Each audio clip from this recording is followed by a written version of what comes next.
Hello, baseball fans. I'm Josh Eldridge, and welcome to the American Legion State Tournament live from legendary Kiger Stadium in Klamath Falls.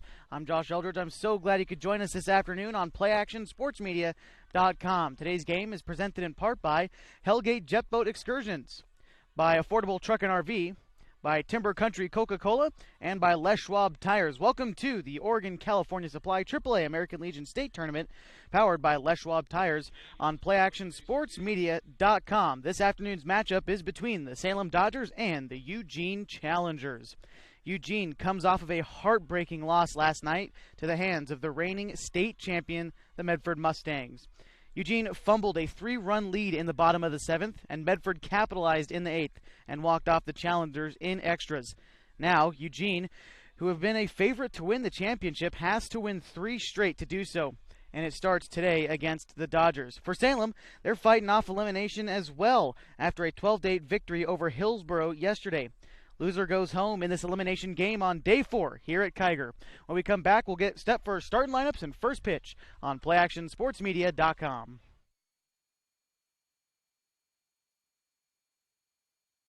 Rogue River aboard this historical adventure full of wildlife and the breathtaking views of the legendary Hellgate Canyon. Our 2-hour, 36-mile Hellgate jet boat excursion offers you the best of the Rogue as we weave through the high-walled canyons and spot eagles, deer, and otter, all while your pilot shares the fascinating history of the wild and scenic Rogue River. The quick and scenic tour with Hellgate Jet Boat Excursions. Book yours now at hellgate.com, where your adventure awaits. Welcome back to PlayActionSportsMedia.com. We got on the air just a little bit late here. We were kind of waiting for everyone to show up, but we are here in time as we're getting ready for first pitch here, day 4 at Kiger Stadium. Pearson on the mound for the Challengers, fires in ball 1 to get things started between the Salem Dodgers and the Eugene Challengers. Eugene, again, as I mentioned, coming off a tough loss last night, being walked off by the state champions, the Medford Mustangs, in 8 innings. They held a 3-0 lead going into the bottom half of the final 7th inning, and things just did not roll their way. Tough bounces, and Medford played some good small ball in the 8th to allow them to score the 3 runs in the 7th, and then Bennett Thompson with the walk-off base hit in the bottom of the 8th inning. And we'll talk about that game as we get moving forward into the afternoon. Kevin Pearson misses with 4 straight balls to start this one to walk the leadoff hitter, Cam Koloff, for the Salem Dodgers. Mike Soper batting second in the Salem Dodgers lineup. We'll get you the rest of the starting lineups. After Soper, batting third is Max Long, the right fielder. Danny Alvarado, the power-hitting third baseman for the Dodgers, hits cleanup. Batting fifth is Will Delaretto at second base. Grayson Hannawell is in left field. Batting seventh is Caden Doughton at first. Brock McCullen is catching, and rounding out the order is Noah Ferguson. He will be at shortstop for the Dodgers.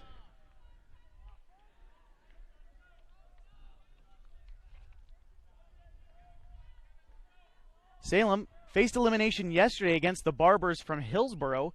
Beat them 12-8. They were the first game of the day.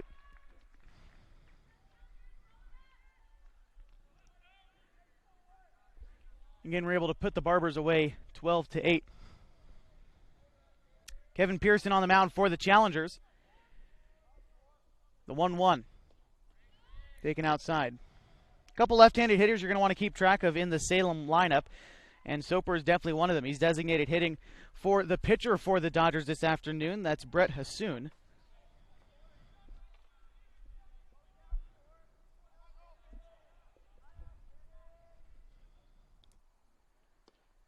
The 2-1 will miss as well. 3-1 with Pearson on the mound. Pearson definitely not one of the top 3 guys you'd imagine in the Challengers order, but as we move further into this tournament, both coaches saying, you pretty much got to throw whoever you can out there. Run out of pitching, only 105 limit for the whole tournament for everyone. The runner on first goes. Kaloff is going to dive in safely ahead of the throw. Swiping second, it's a 3-2 count.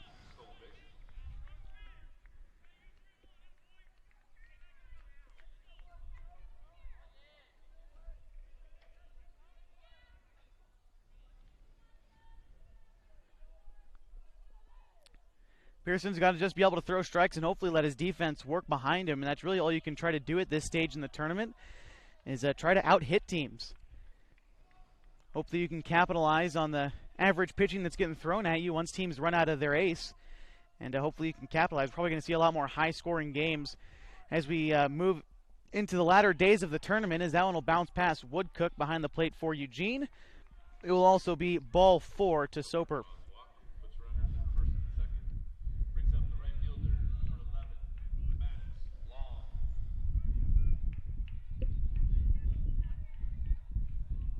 Max Long, the right fielder for the Dodgers.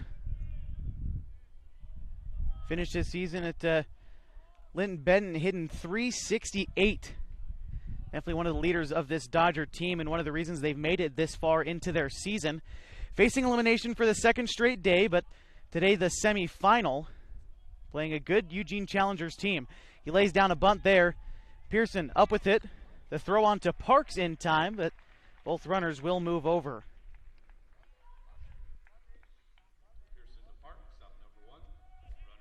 First out and now, Danny Alvarado.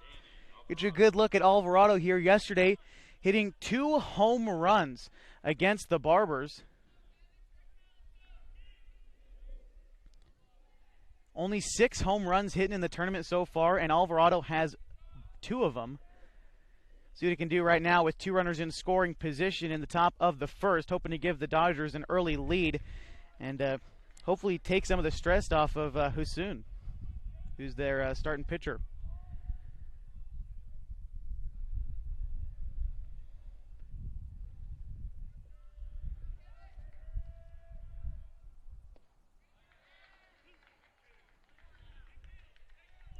Alvarado throws and hits right-handed. He's down 2 strikes in the count right now, a product of South Salem High School.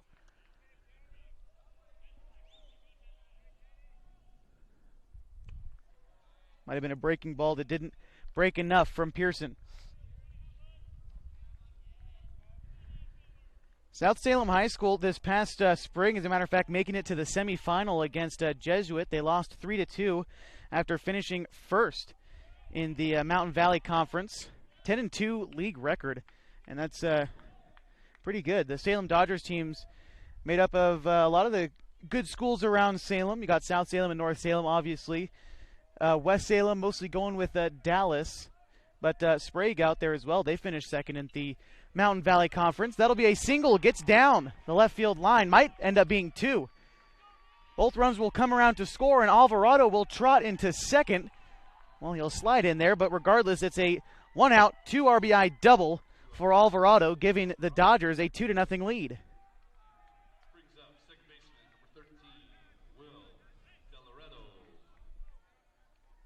That brings up De Loreto.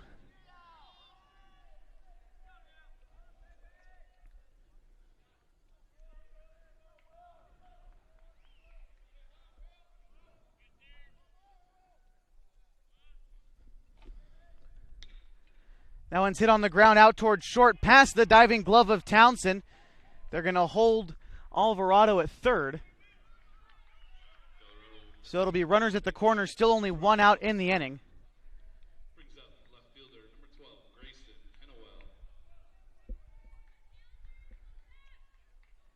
Brings up Grayson Hannawell. He bats 6th in the order, so Salem already doing some damage in the first.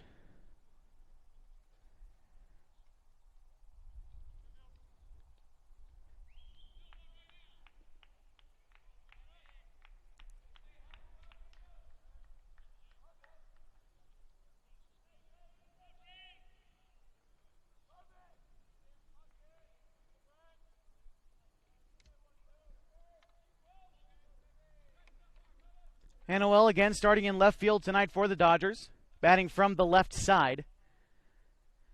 Again, mentioned there's a couple of left-handed hitters you want to look out for in the Dodgers lineup. Soper and Hannawell, a couple of those guys. He's down 0-1 in the count right now with runners at the corners. Alvarado at third, and at first it's De Loreto.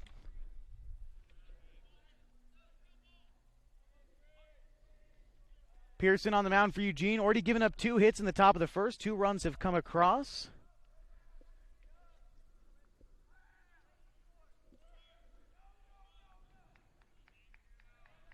Pitch in the dirt.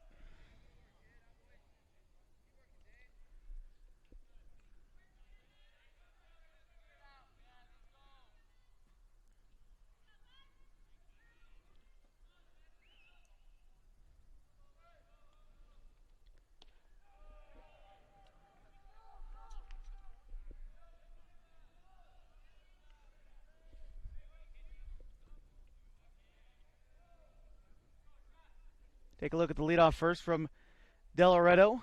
A couple steps off, nothing too crazy though. The 2-1 count might see him on the move with the runner at third, and he takes off. Throw into second is high. A nice jump stop there from C.J. Townsend, and Alvarado will stay at third. So now it's 2 runners in scoring position. A 2-2 count to Hannawell.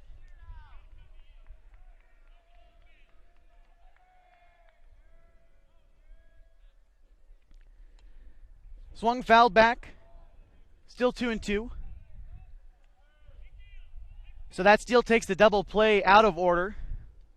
And it's going to be up to Pearson to try to make a couple good pitches here to try to get out of this inning and give Eugene a chance to strike back. An offense that can definitely do so with the likes of Wilkinson in center. He's going to be hitting leadoff for Eugene. We'll take a look at their lineup when we do in the bottom of the first, as Parks will step on first. 2 away. Alvarado does come in to score. A 3-0 game. Salem Dodgers lead at the top of the first. Brings up first baseman, number 16, Katie Doughton. Doughton, the starting first baseman. He's going to step in now. So mentioned Alvarado comes in to score. He had that 2 RBI double earlier on in the inning. And that one will actually come in. Breaking ball come in and hit him. So he will be awarded the free pass, and that will bring up Brock McMullen. Excuse me. Catcher number 14, Brock McMullen. Del Loretto at third. McMullen, the catcher, the 8th hitter in this inning, who's already got a chance to see Pearson. And aside from just the runs coming in to score, once you get the full lineup to see a guy, that's usually when your team starts to see the ball a little bit better through their second and third at-bats. So definitely something you're going to want to keep your eye on as we move throughout the ball game, and how Pearson is going to be able to adapt to hitters seeing him better. And for Salem, kind of the same direction. How can they adjust after seeing Pearson one time through? Ground ball to short, tossed on to Edwards, will end the inning, but not before Salem takes a 3-0 lead. They leave 2 stranded on 2 hits in the inning, and they lead 3-0 heading to the bottom half of the first. You're watching PlayActionSportsMedia.com.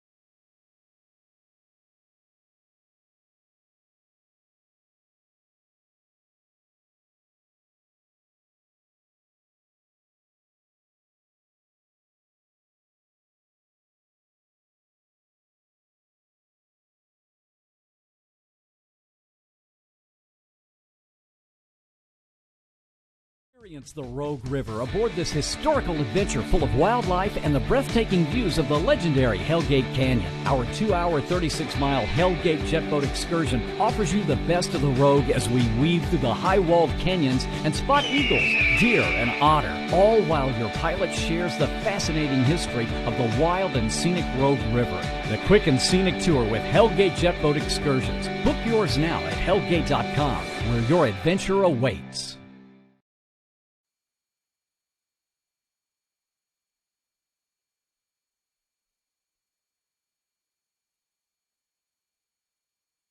Welcome back to PlayActionSportsMedia.com. You're watching Day 4 of the AAA American Legion State Tournament. Only 2 games today, and we'll have them both for you. This one between the Salem Dodgers and the Eugene Overhead Door Challengers. Later on, it's going to be Dallas Dirtbags versus the Medford Mustangs, who have yet to lose in this tournament. I think they upset the Eugene Challengers last night, but you can never count Medford out. Anyway, the Mustangs beating the Challengers 4-3 in extra innings. The walk-off base hit single for Bennett Thompson. We'll talk about that a little bit more for the Challengers later on and what that means for them. But right now, they've got to worry about this inning in front of them right now. They trail by 3 to the Salem Dodgers after only 1/2 inning. So it's going to be up to the bats to try to get him back into this one. Leading off for the Challengers is Cole Wilkinson. Batting second, and in left field is Cal Morgan. Keller Edwards bats third and is at second base. Designated hitting, and in the cleanup spot is Peyton Bracey. Batting fifth is C.J. Townsend, the shortstop. John Prescott is in right field, batting sixth. Hitting seventh is Bo Burnett, the third baseman. Dane Woodcook is behind the plate. And Cam Parks rounding out the order at first base for the Challengers. Man in the box right now is Cole Wilkinson. Last night in the heartbreaking loss against Medford helped him get ahead 3-0. Again, they fumbled that lead, but his home run over the right field fence, about 335 feet. So definitely a great power hitter. Coming off of his freshman year at University of Portland, graduated from Churchill High School in 2018. Churchill by head coach Kenny Niles as that one's lifted into center field. Under it and making the play is the center fielder Kalhoff. One out. Brings up left fielder, number 6, Cal Morgan. Cal Morgan had a couple base hits in the loss last night.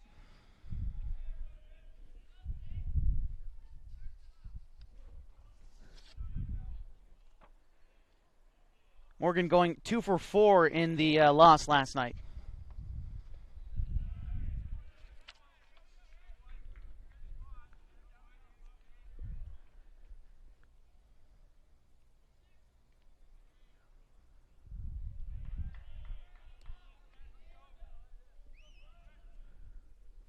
On the mound, as I mentioned, for Salem is Brett Hassoun, spelled Hassuun, but pronounced Hassoun. As coming out in front of the mound there was Brock, but nothing going on. 2 balls and a strike to Cal Morgan. Swing and a miss. Strike 2.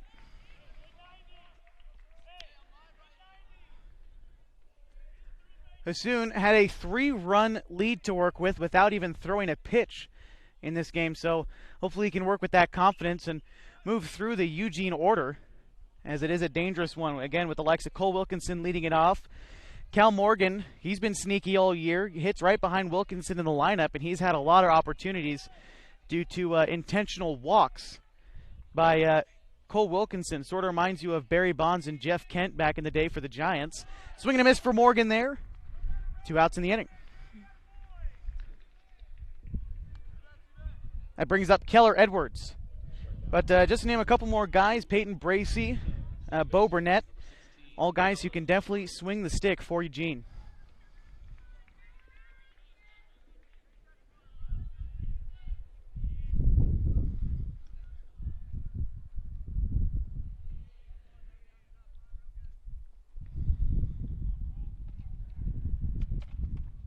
The Eugene Challengers losing last night to Medford, but beat Medford, as a matter of fact, 3 out of 4 games in the regular season on their way to an Area 4 championship.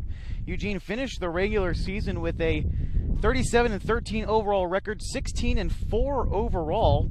They finished 1 game ahead of the Willamette Valley Titans, who I think a lot of people, and including a couple people in my own camp, who thought that Willamette Valley might have been able to win the state championship this year, but they were out in 2 games. Same story for them in 2017. Last time the tournament was held at Kiger Stadium in Klamath Falls. Kiger Stadium opened in 1948. You can see the wood grandstand still up. Held the 2017 state tournament, also a couple of World Series, the 1968 Babe Ruth World Series and the 1970 American Legion World Series. One of 3 Oregon hosts of the American Legion World Series. That one is hit into center field. And a 2-out single, that time for Keller Edwards. Base hit for Edwards.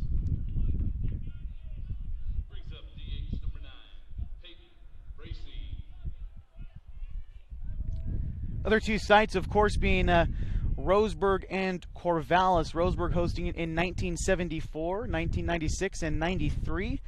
And Corvallis in 1990 and 2004. And aforementioned Kiger in 1970. Now the American Legion World Series is held in Shelby, North Carolina.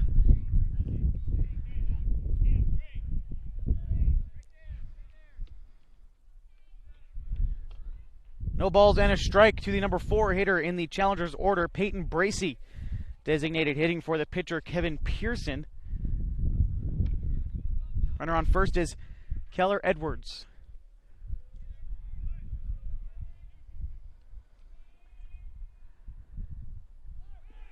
Edwards takes off on the 0-1. No throw down. He'll slide in safely. As a matter of fact, the throw gets into center field. My mistake. He's going to move up to third safely, as the throw must have sailed right over the head of De Loreto at second. So it'll be a steal and an error charged to Brock, I believe, is how they're going to score that.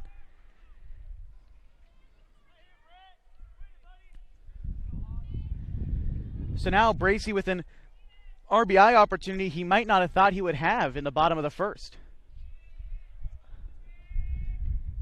The 1-1 pitch coming up.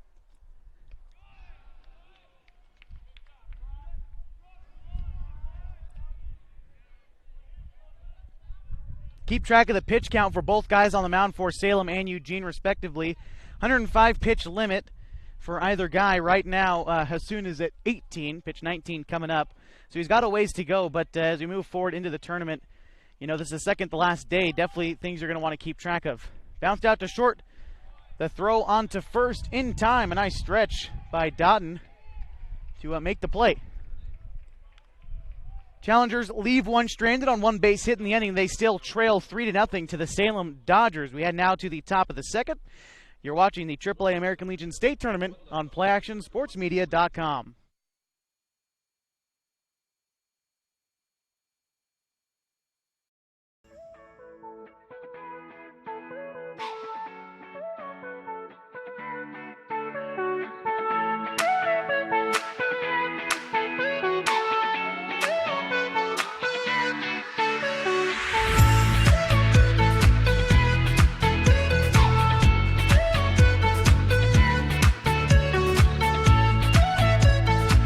Affordable Truck and RV for the places you would like to be.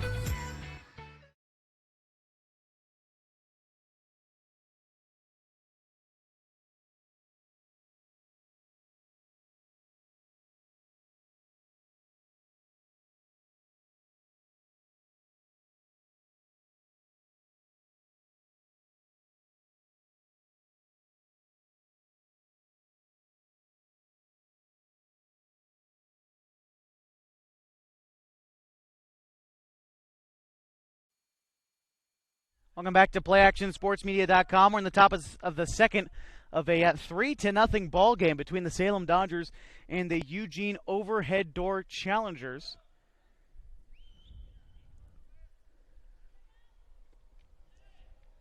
Pearson still on the mound. He's facing Noah Ferguson, Cam Kalhoff, and Mike Soper, the 9-1-2 in the Salem order. So they batted 8 and pushed 3 runs across in the top half of the first. A base hit will drop in front of Cole Wilkinson in center.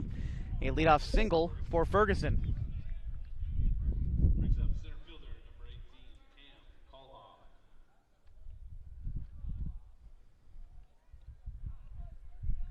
That'll bring up Kalhoff. He walked his first time around, so no official at bat yet.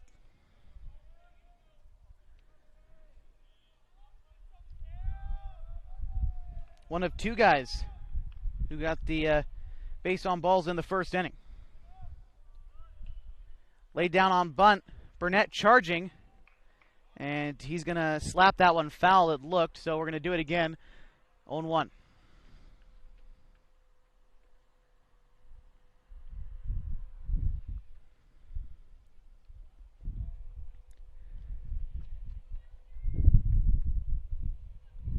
So as we all know, Medford, you know, the reigning state champions, have since 2014. They won it last year on a technicality, really. They protested the game. It's not really worth getting into too much. It's kind of a debacle as it was, but regardless, they did win it last year. The last team to win it before them was Salem in 2013 and then Eugene in 2012. So, besides that, Salem won it again in 2011. So, definitely, these teams have been good and in the hunt the past few seasons. And Medford has just been the top dog for so long, but you look past them, and it's Eugene and Salem.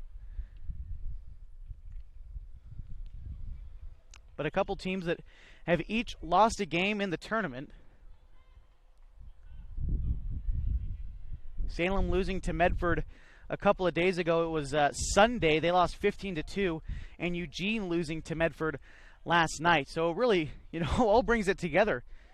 These two teams both winning the state championship before Medford, and Medford is the reason that both of these teams are where they are with one loss, as that was a nice throw by Pearson to get Cal off there.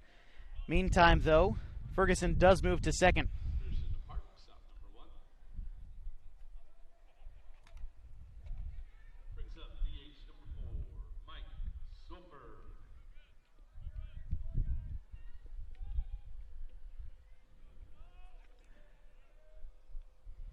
Soper in the left-handed batter's box. Pearson comes set with the curveball.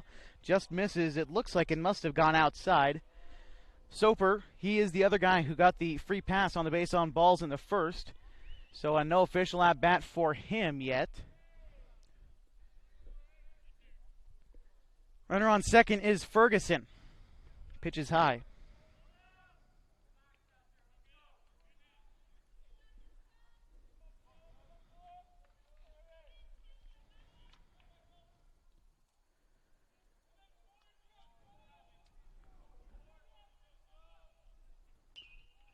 That one fouled back. 2-1.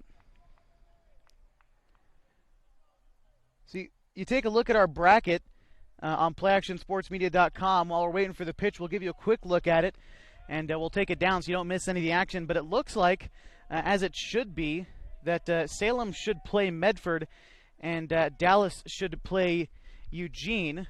But those two teams have already played each other in the tournament. So as we have it, you can't play the same teams that you already have in the tournament on day 4.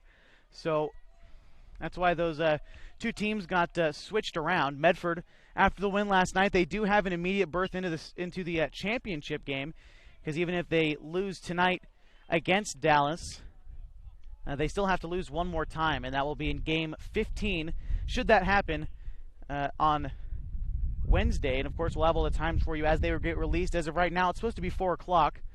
But things are always subject to change at the state tournament. Full count pitch. This is outside.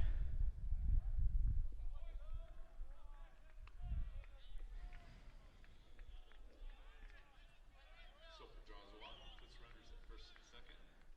Brings up right fielder number 11, Max Long. So we didn't find out that these two teams would be playing each other until almost 10:30 last night, when Medford finally won that game against Eugene. And then the time was up for debate until about 10 minutes before the lights went off at Geiger Stadium, about 11 o'clock. So found out the 4 o'clock start time, and here we are. Allen misses high. 1-0 the count to Max Long.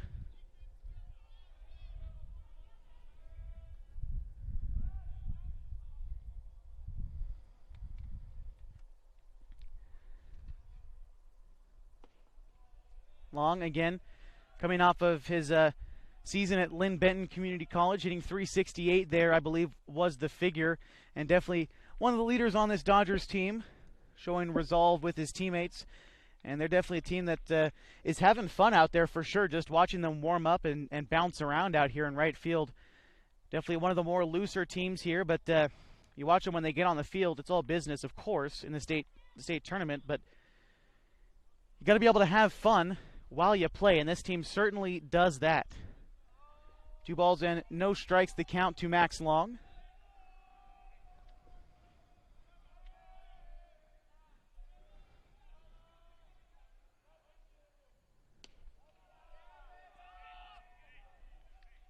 That one misses outside as well.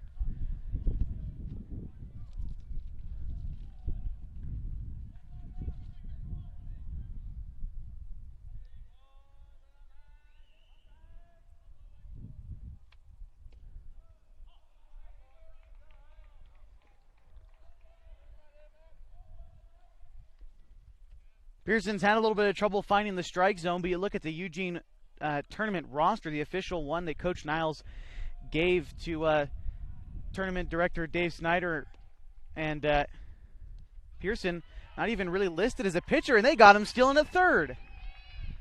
Just as I'm talking about something completely different. Trying to steal third. It was a double steal. Noah Ferguson gets thrown out at third. In the meantime, though, Soper does move to second, but now there's 2 outs in the inning and a 3-2 count.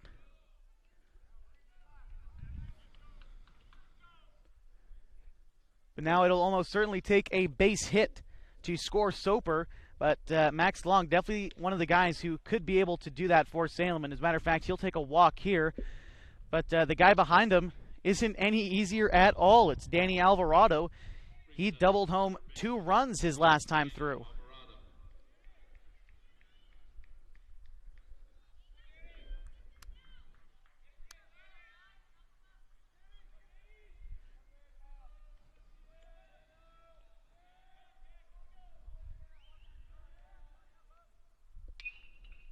Alvarado sends one down the line. It will hook foul.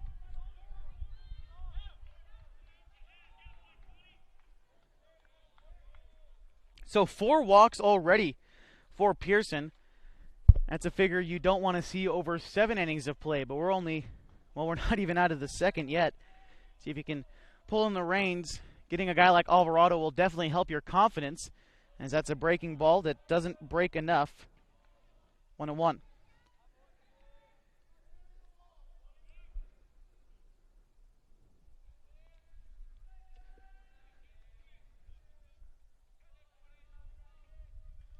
Pitch to Alvarado. Pearson comes set. Kicks, fires. It was a breaking pitch. That one was a curveball that missed outside.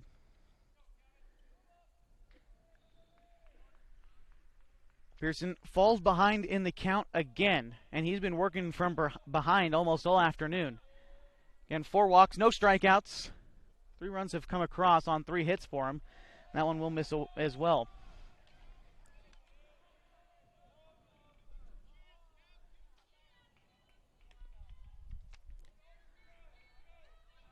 Looks like there's action in the Eugene bullpen. It's a right-hander. I can't quite see who it is, though, behind the wood bleachers down the third base line, but you can tell it's a right-hander. And that will walk the bases loaded.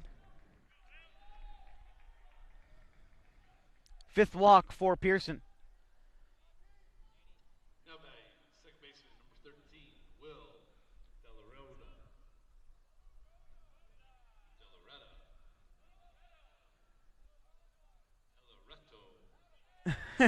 And PA announcer Tom Keller having a little bit of trouble with Delareto's name. Tom Keller owning a country financial business out here and is doing the PA. He's done it all tournament long here at Kiger Stadium. I must say has done a good job all season for the Falcons as well. So got to give a quick shout out to Tom Keller. So 5 walks already for Pearson. Definitely worrisome, as you really want your guys to eat up as many innings as they possibly can. He's at 47 pitches right now, and he's walked the bases loaded with 2 outs in the inning. Will Delareta. He singled his last time through, 1 for 1. He was left stranded at third, but now a chance for maybe a couple guys to come home if he can find some green out there in the outfield.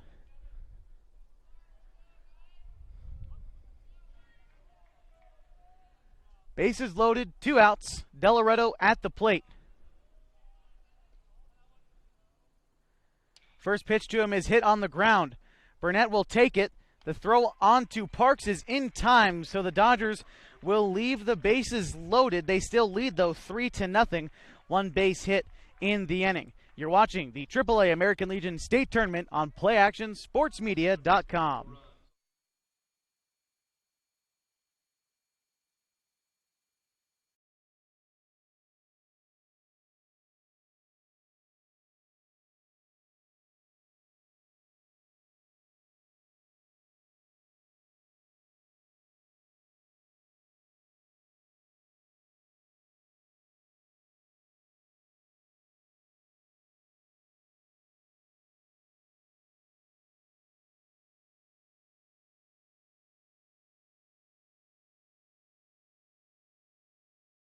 Experience the Rogue River aboard this historical adventure full of wildlife and the breathtaking views of the legendary Hellgate Canyon. Our 2-hour, 36-mile Hellgate jetboat excursion offers you the best of the Rogue as we weave through the high-walled canyons and spot eagles, deer, and otter, all while your pilot shares the fascinating history of the wild and scenic Rogue River. The quick and scenic tour with Hellgate Jetboat Excursions. Book yours now at hellgate.com, where your adventure awaits.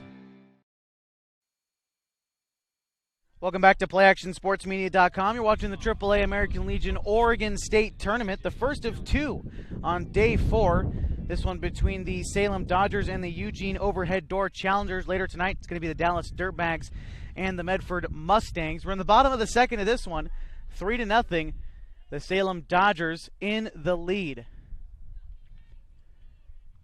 The Salem with Nell Dodgers, the gray jerseys, the red caps. For Eugene, it's white jerseys with blue caps. Leading off for the Challengers is C.J. Townsend. He takes strike one. It's Townsend, Prescott, and Burnett. The three due up in this inning. 5-6-7 for the Challengers.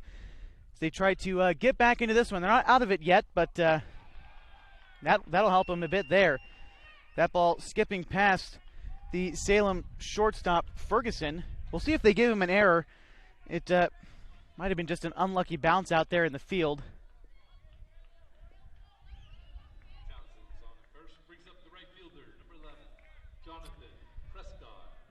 And they will. They're going to score that an error for Salem.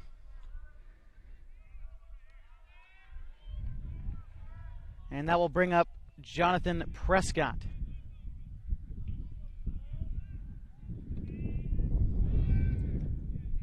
Move to first. Townsend, who is on first, is known to have some wheels. He can move out there. And when you're down by this much, you might see a little bit more base running strategy coming out from Coach Kenny Niles, who's there in the third base coaching box in front of his Challengers dugout.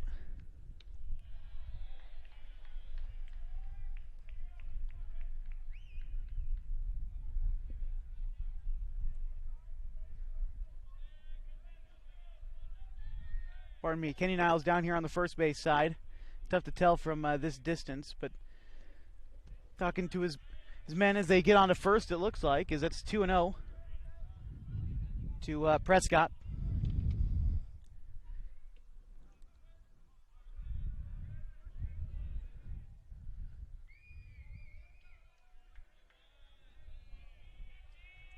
Townsend a decent lead off of first. He was showing bunt. Will be taken for strike one instead. Take a look at Townsend's lead. Definitely bounces around out there, makes the pitcher pay attention to him.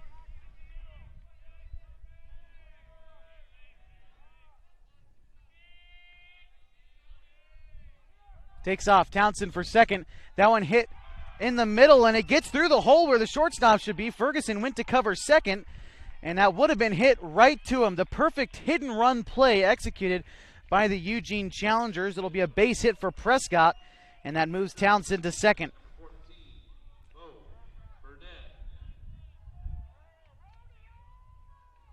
That'll bring up Bo Burnett.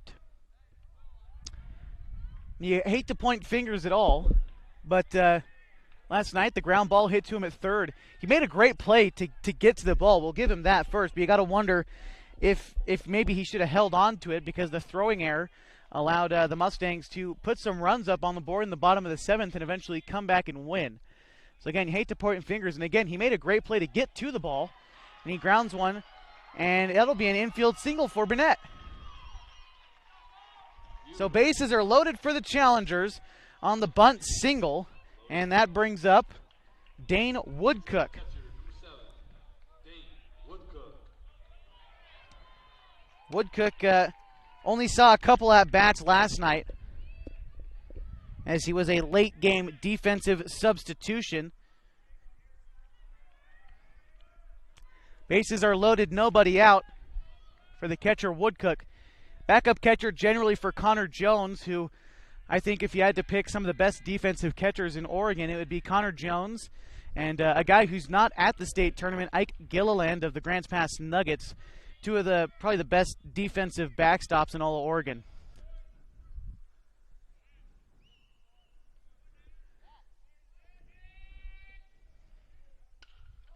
That one's hit. It'll ricochet off the glove to second for one, back to first, and they're unable to get Woodcook. The catcher beats that one out.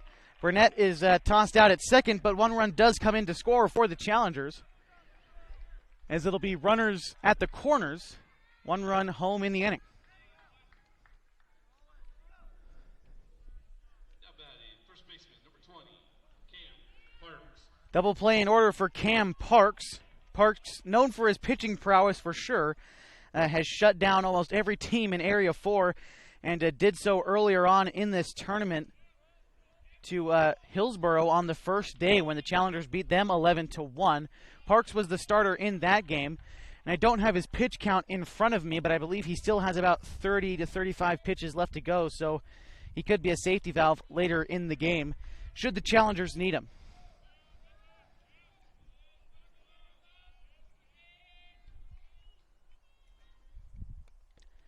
Second pitch to Parks. Taken low for ball 2.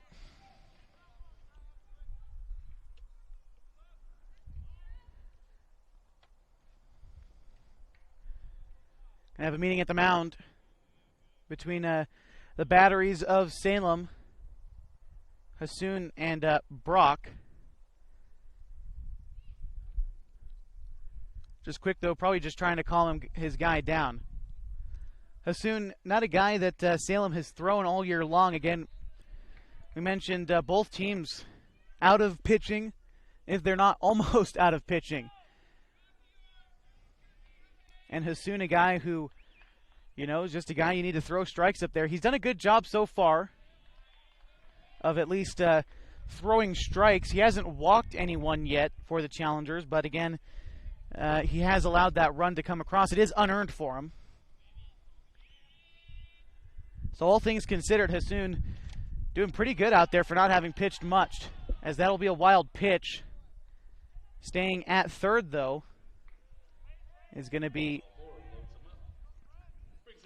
Prescott, but it's actually ball 4 as well, so Parks will be aboard at first. The first walk issued by Hassoun. To the top of the order now for Cole Wilkinson. A prime opportunity for him to try and get something done with the bases loaded again. Only one out. He went deep last night against Medford off of Ricky Bortz from South Medford.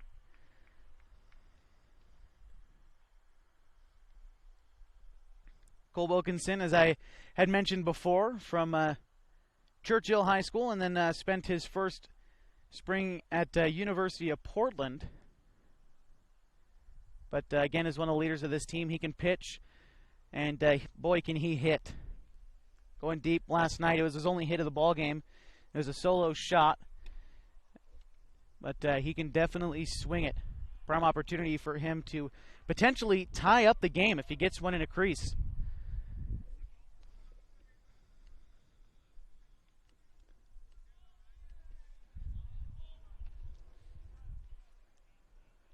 He grounded out his last time through to shortstop as Ferguson picked that one up and tossed it over to first his last time through. But see what he can do here is, as customary in baseball, if you can come through one time big, it doesn't matter if you go 0 for 5 in your next 5 at bats. If you can come through big and help your team win, that's all that matters. Wilkinson watches a changeup inside. It must have been for ball 1.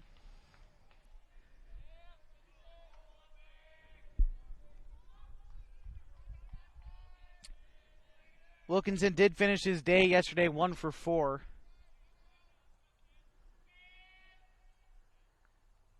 And if you'll remember last night, Jay Reese was on the call last night, and right before that home run was hit, probably the pitch right before. You know, it's those things that happen in baseball where you say, haven't heard a whole lot from Wilkinson, and now, you know, he takes him over the wall. So, funny things happen in baseball like that as it's 3-0 to him. A walk here would walk in a run as the bases are loaded.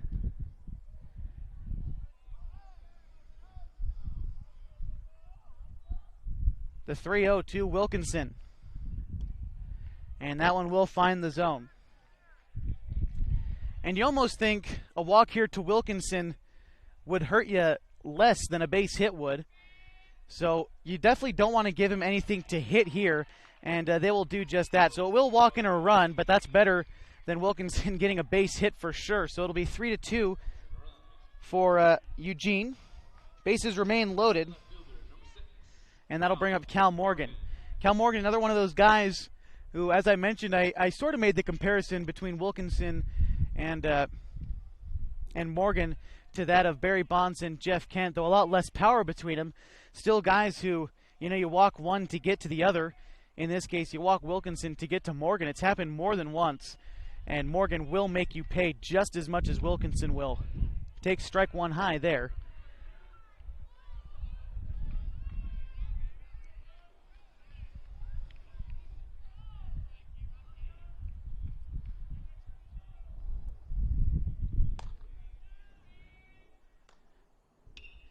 That one hit hard, and that one will get into left field. They're going to hold Woodcook at third, but as I mentioned, Cal Morgan can do just as much damage as Cole Wilkinson, and he will single home a run to tie the game. 3 apiece here in the bottom of the second inning. Bases still loaded with 1 out in the inning, and now it's the middle of the order for the Eugene Challengers. Coming up is Keller Edwards.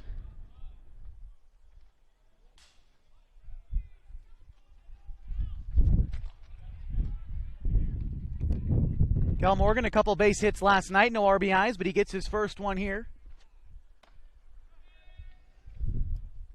Keller Edwards watches a breaking ball cross the plate for strike one.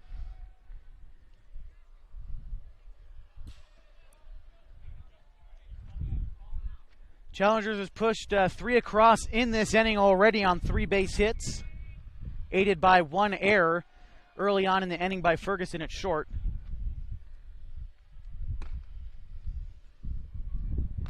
So only 2 of these 3 runs earned against Hassoun.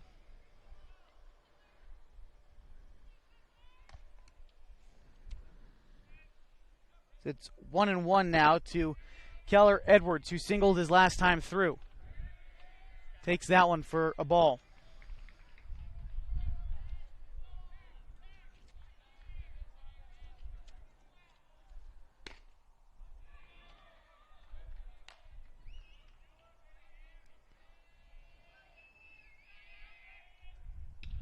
He lifts that one into shallow right field. Hit pretty much right at him, though. Tagging to go home is Woodcook, and he will get in there safely. The throw back to third. Everyone is safe, so the Challengers will take a 4-3 lead here in the bottom of the second inning. A sacrifice fly that time for Keller Edwards. Not the most glamorous of ways to push a run across, but it does the job, and that'll bring up Peyton Bracey.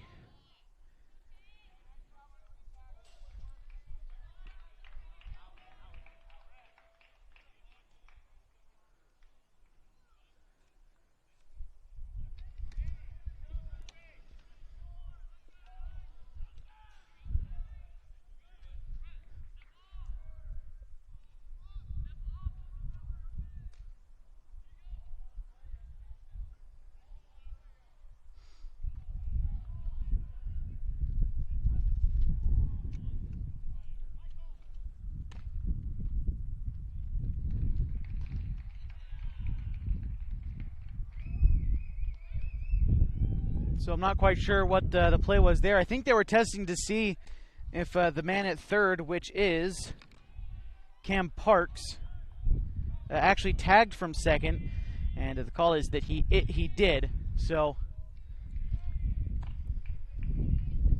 pardon me, that's Wilkinson at third. Parks came in to score on that sacrifice fly. So that's Wilkinson at third, Morgan at second, At the plate, it's Peyton Bracey who grounded out his first time through.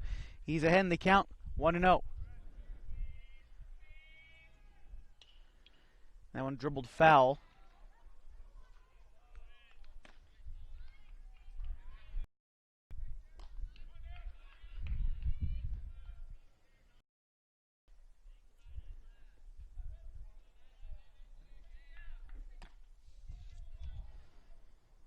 Bracey 0 for 1 today. He had a single last night in the second inning against Medford. Take strike 2.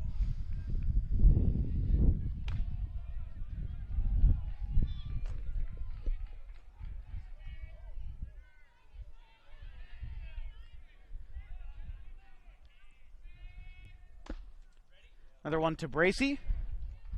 Taken there, 2-2. Hasn't really taken the bat off his shoulder too much in this at-bat, and he's already seen 4 pitches. Take a look at Hassoun here, what he tries to come up with the 2-2. Pitches a curveball, taken for strike 3. He gets him looking to end the inning. The Challengers, though, they push across 4 runs in the bottom of the second inning on 3 base hits. They now lead 4-3 against the Salem Dodgers. You're watching PlayActionSportsMedia.com.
Welcome back to PlayActionSportsMedia.com. We're in the top of the third inning of a 4-3 ball game between the Eugene Overhead Door Challengers and the Salem Dodgers. It's the first game on day 4 here at Kiger Stadium.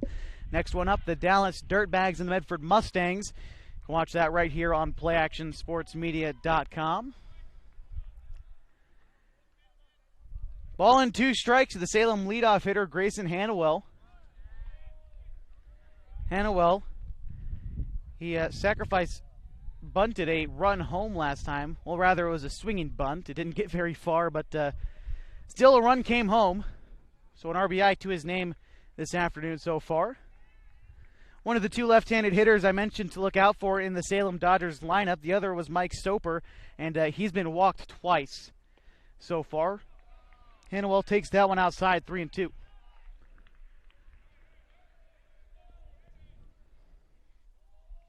After Hannawell, it's Caden Doughton and Brock McMullen. That one hit will be fouled down the first base line. Count remains full, 3-2.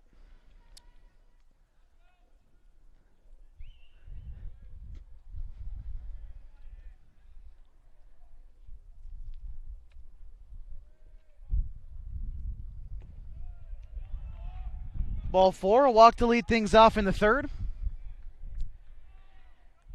Salem Dodgers, their last time out, beating Hillsboro. The final there, again, was 12-8. The Salem Dodgers, the reason they're in the losers bracket at all was because of a loss to Medford, 15-2. Same goes for Eugene last night, a loss to Medford, 4-3. in a fantastic 8-inning affair. Medford walking them off after putting 3 up in the bottom of the 7th to tie it. And, of course, walking it off in the 8th. If you want to watch the end of that game, or the whole game at all, go ahead and watch it on PlayActionSportsMedia.com. We had coverage of it all night long.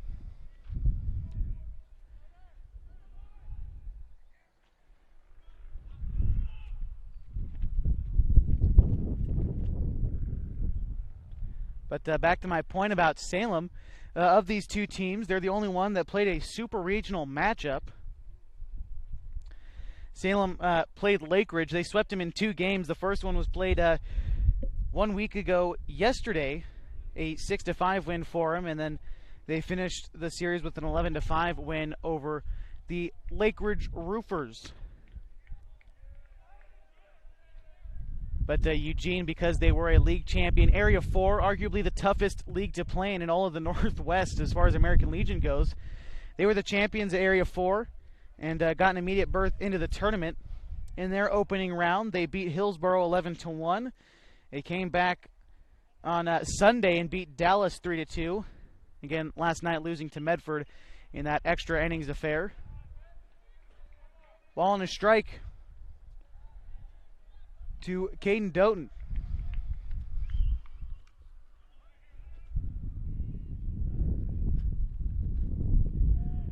Pearson surrendered 6 walks with Hanwell on first. That one a curveball hit to third. Burnett throws his glove down, couldn't get to it.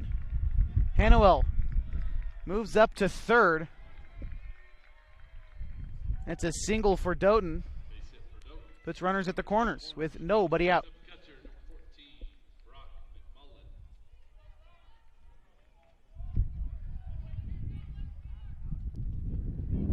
Fourth base hit for the Dodgers to this point in the ballgame.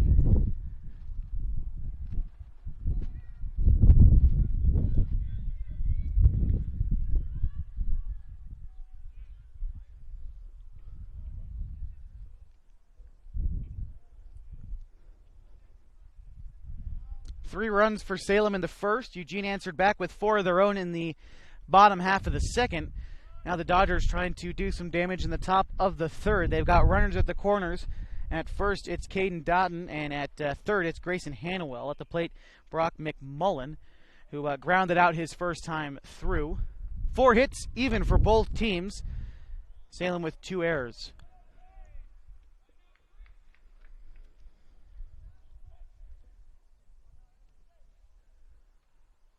The 0-1 to McMullen coming up from Pearson. He shows bunt, lays it down. Could see the play go to the plate, and instead, Edwards is going to cover first. He can't get a glove on it. Doughton is going to be able to move up to third.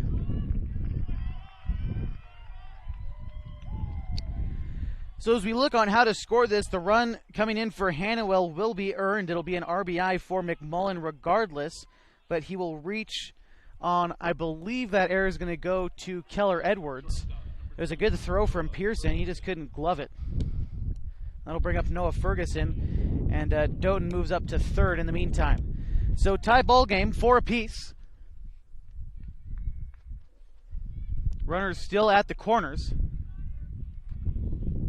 Top of the third inning, nobody out.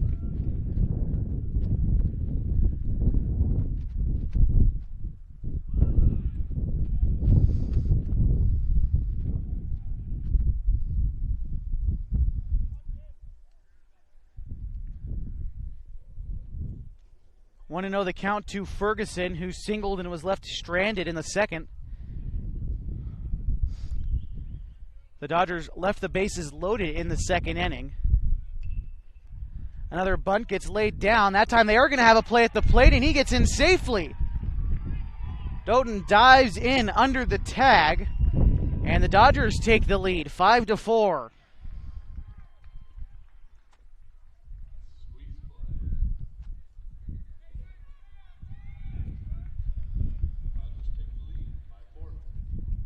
So Ferguson will reach on what I believe is going to go in the books as a fielder's choice, an RBI. That will score Caden Doughton, and McMullen will move to third. So we still have runners at the corners and nobody out to the top of the Salem order with Cam Kalhoff. And Pearson is going to remain in the game after the brief conference on the mound. How about center fielder, number 18, Ham Kolhoff. Kolhoff is 0 for 1 with a ground out in the second. Before that, he walked in the first. 2 runs home for the Dodgers in the third. They lead 5-4 over the Eugene Overhead Door Challengers.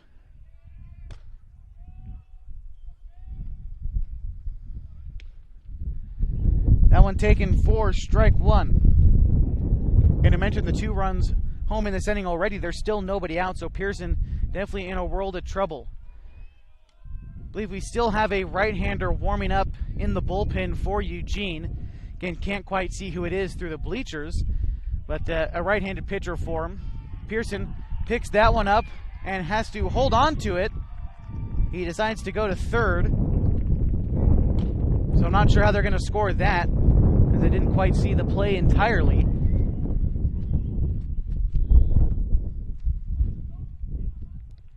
And they're going to give him a base hit.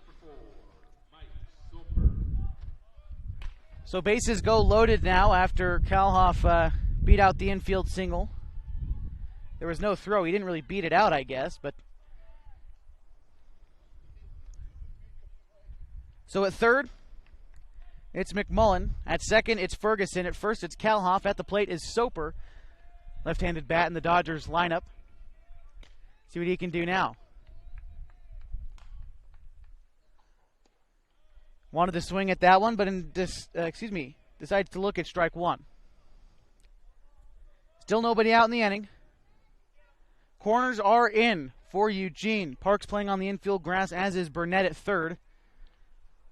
Middle infield at double play depth.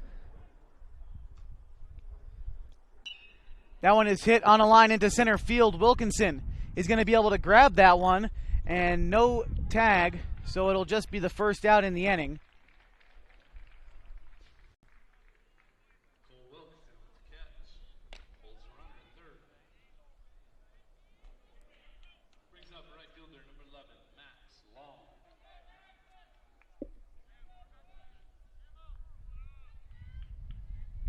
That'll bring up Max Long.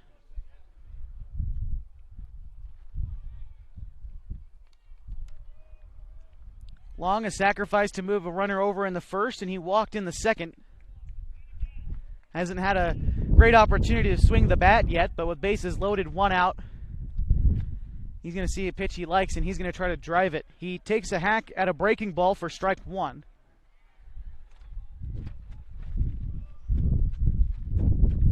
Pearson, all afternoon, appears to be working out of the stretch.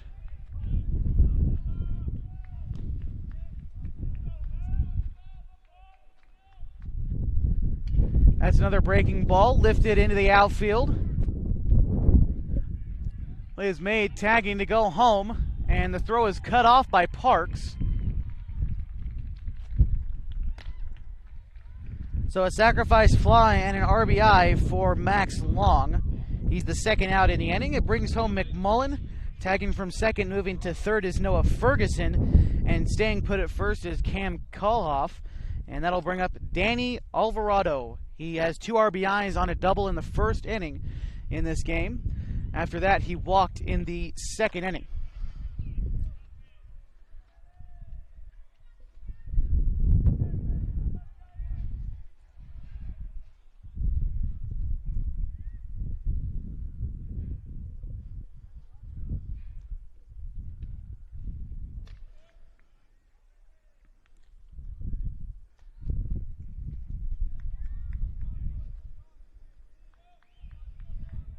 Six to 4 Salem.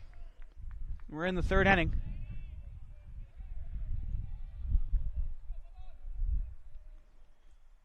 Pearson with a slide step, gets a swing and a miss that time. Ball and a strike, trying to work out of this inning. This is the 8th man to hit in the third is Danny Alvarado. We led things off with the 6-hitter, Grayson Hannawell, who came around to score.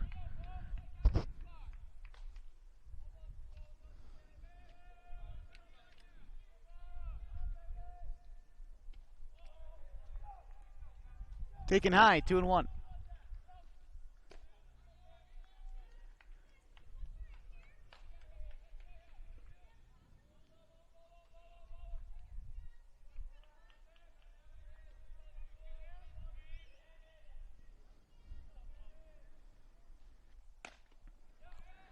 Throw down to third. Might have gone him if Burnett was able to hold on to it. But I don't think that's going to go in as an error. So instead it'll just be 3-1. Runners at the corners, not bases loaded. Apologize for the scoreboard there. 3-1, 2 outs.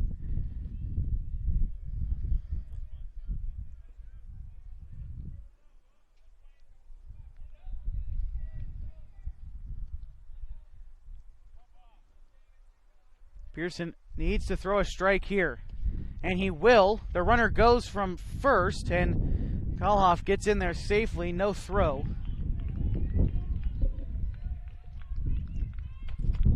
So big pitch coming up.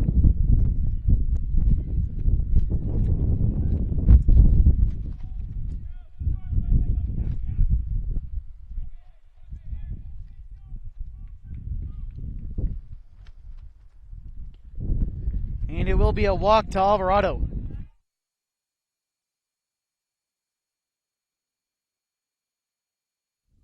Brings up Will Delaretto.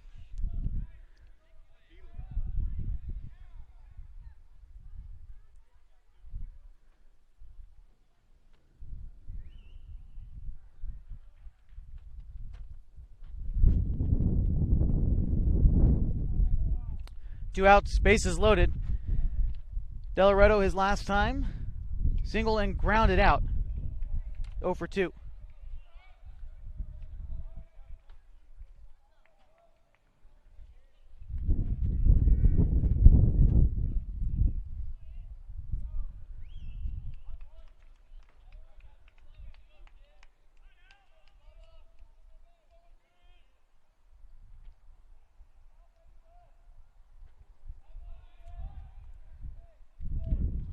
Allen misses a ball on a strike.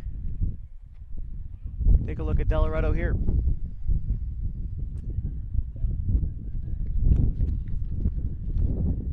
Pearson deciding on the 1-1. Comes set. Hit hard on the ground over to short to Edwards. And that will be that here in the top of the third. Salem pushes 3 runs across on 1 base hit in the inning. They lead 6-4 over the Eugene Overhead Door Challengers. You're watching PlayActionSportsMedia.com.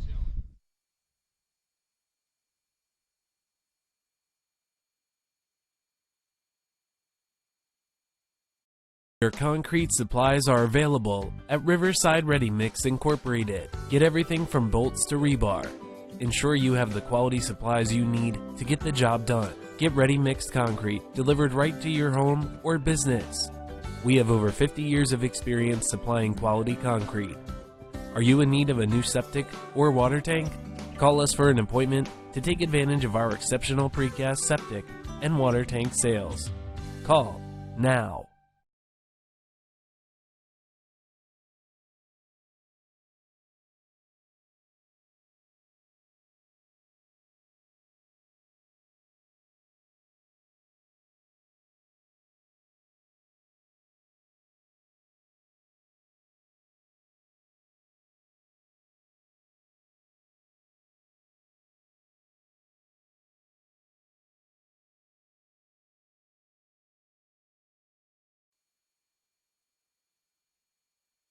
Welcome back to PlayActionSportsMedia.com in the bottom of a third of a 6-4 ball game. It's been all offense to this point.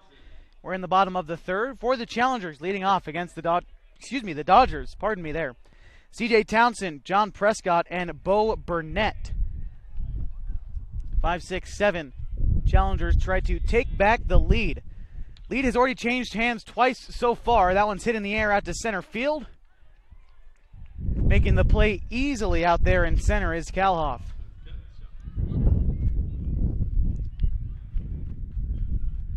Brings up right fielder number 11, Jonathan Prescott.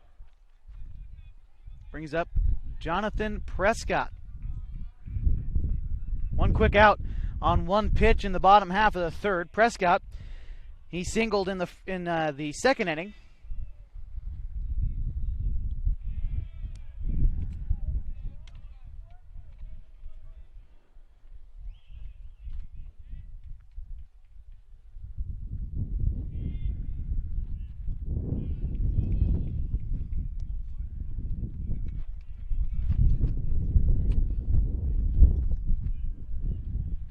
Prescott would then come around to score in the second. A 4-run second inning for Eugene. Saw them get 3 base hits, and they took the lead 4-3 at the time, and then Salem answered back in the top half of this inning with 3 more of their own to take a 6-4 lead. That one's taken for a strike, 3-1.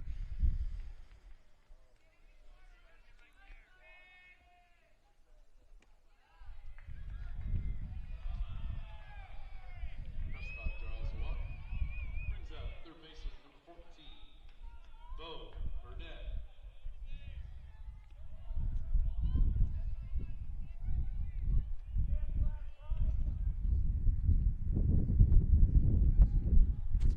That is a walk for Prescott.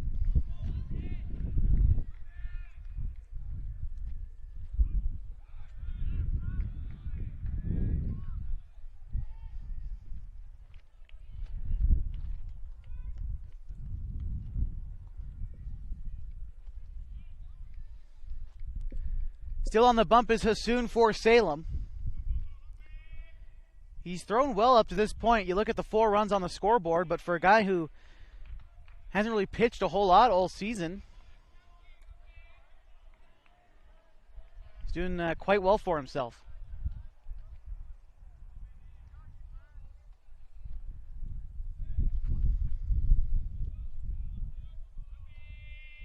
Two and one. Hardly any lead off of first to speak of from Prescott.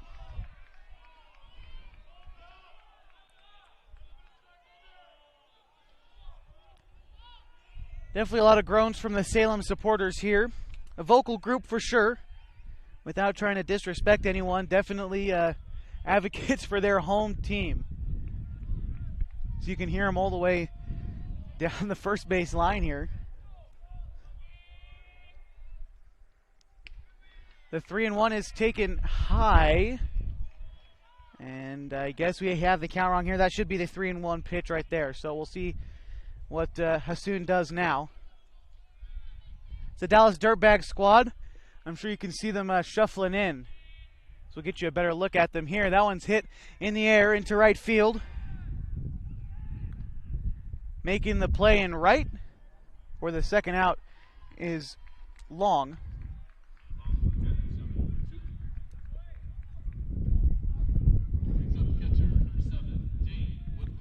Brings up Dane Woodcook. Try to get you a look at this Dirtbags team that just walked in. They're awaiting their matchup with the Medford Mustangs later tonight. Hit on the ground past the diving glove of the third baseman. And a 2-out base hit. And that's for Dane Woodcook. Alvarado went diving for it. Unable to make a play. Great effort.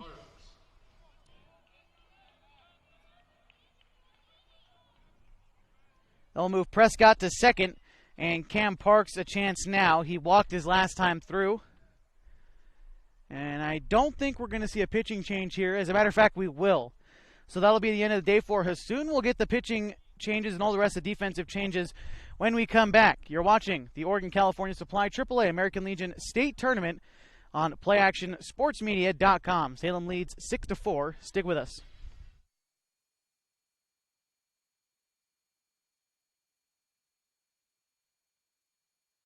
Rogue River aboard this historical adventure full of wildlife and the breathtaking views of the legendary Hellgate Canyon. Our 2-hour, 36-mile Hellgate jetboat excursion offers you the best of the Rogue as we weave through the high-walled canyons and spot eagles, deer, and otter, all while your pilot shares the fascinating history of the wild and scenic Rogue River. The quick and scenic tour with Hellgate Jetboat Excursions. Book yours now at hellgate.com, where your adventure awaits.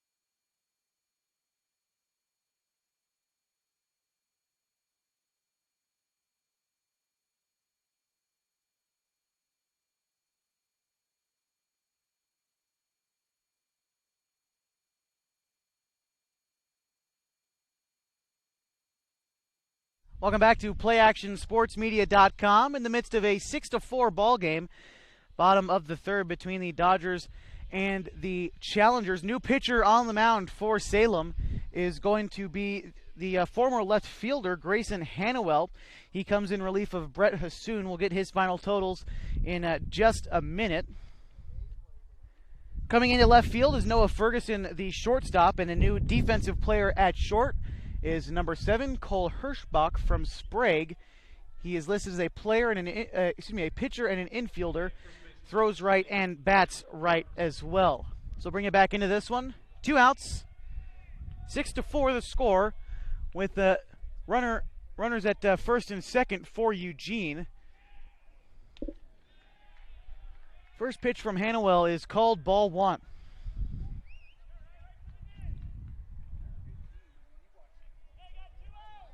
It's Cam Parks at the plate. On first, it's Woodcook. And on second, it's John Prescott. Foul back, strike 1. Again, new defensive replacement at shortstop is Cole Hirschbach. The former shortstop for the Dodgers has moved into left field, and that's Noah Ferguson.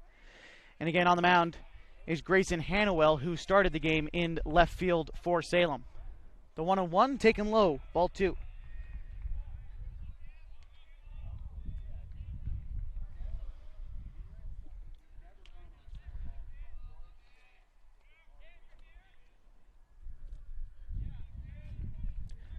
Hirschbach, the defensive replacement, of course, from Sprague High School. They finished second place in the Mountain Valley Conference, 8-4. They lost to Roseburg, 5-2 in the second round of the 6A OSA State Playoffs.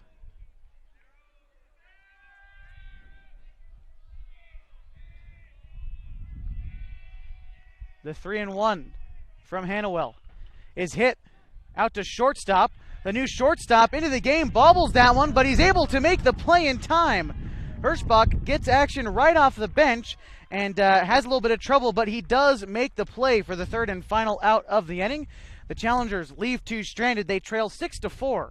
We head now to the top half of the fourth. You're watching the Oregon-California Supply AAA American Legion State Playoffs live on PlayActionSportsMedia.com. And Kenny Niles is going to have a discussion out there with our second base umpire, but we're still going to go to break. 6-4. You're watching Play Action Sports Media.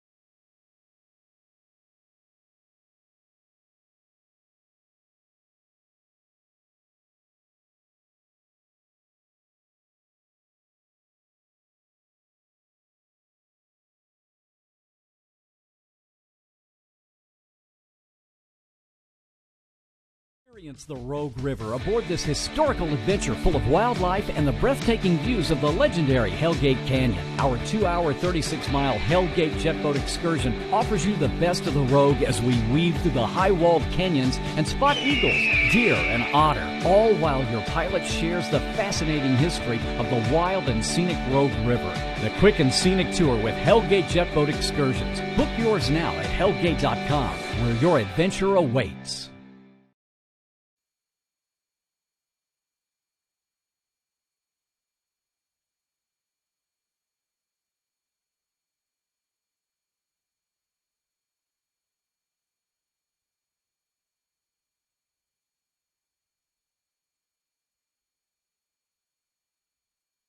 Welcome back to PlayActionSportsMedia.com. We're through 3 innings here at Kiger Stadium. After the first 3, the Salem Dodgers lead the Eugene Challengers 6-4. For the Dodgers, 6 runs on 5 hits, 2 errors. They've left 7 runners on base. For Eugene, 4 runs on 5 hits, 1 error. They've left 5 runners on base to this point. We get you right back into the action again at the top of the 4th inning. Kevin Pearson still on the mound for the Challengers. Batting now is Grayson Hannawell for the Salem Dodgers, coming in to pitch that final out of the bottom half of the third. He came in relief of Brett Hassoun, who finished his game with 2 2/3 innings pitched. He gave up 5 hits. 4 runs came across, 3 of them earned. He struck out 2 and walked 3.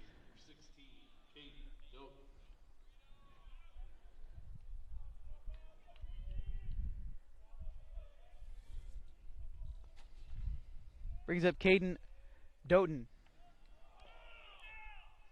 That one will come in and hit him. After the strikeout to lead things off, that was Pearson's first strikeout, and Doughton aboard with the hit by pitch. That's the second time he's been hit this game.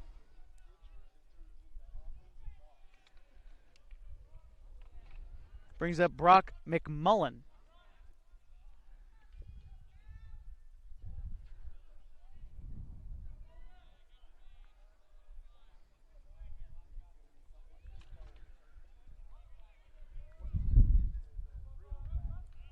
One out in the inning, runner on first. Pitch from Pearson is going to be taken for strike 1.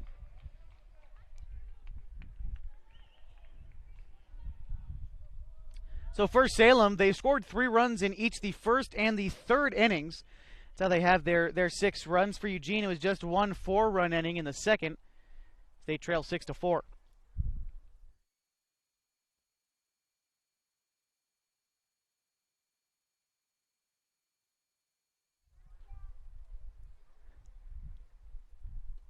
The 0-1, a nice breaking ball that time from Pearson, and arguably an even better frame behind the plate from Woodcook.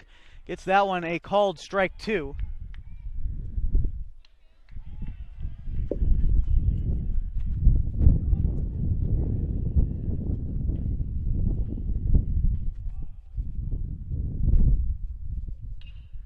That one hit hard down the third base line, will be fair past the diving glove of Burnett.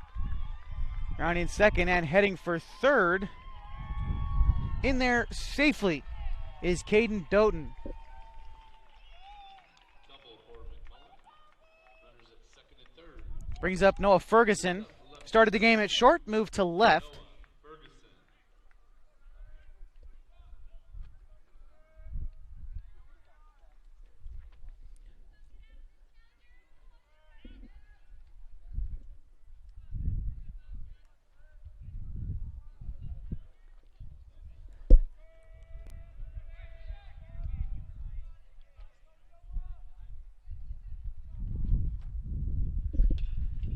First pitch to Ferguson. Burnett has to dive again. That's going to drive in 1 run. They're waving the second one around.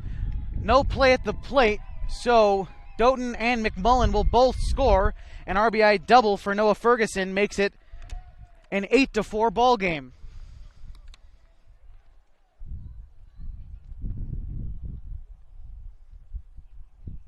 To the top of the order now for the Salem Dodgers is Cam Kalhoff. He is singled in 3 plate appearances.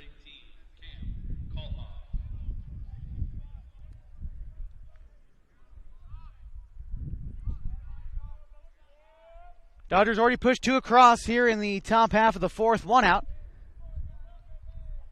Fresh count to Kalhoff. Misses high. Ball 1.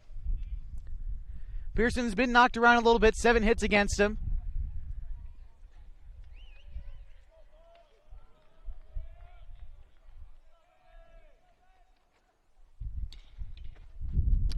That one hit hard towards short. Townsend throws on to first. It will be in time for the second out. Runners will stay where they are. 2 outs in the inning.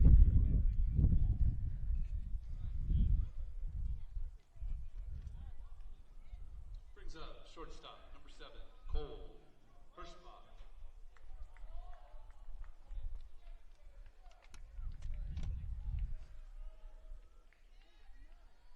That'll bring in the new insert into the game, the new shortstop, hitting for Soper, the former designated hitter, is Hirschbach.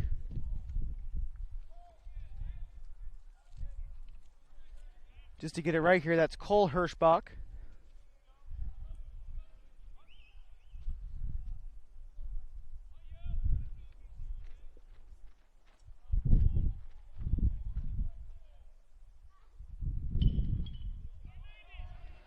Hirschbach sends it to short. A nice throw by Townsend, and they say he pulled his foot off the bag.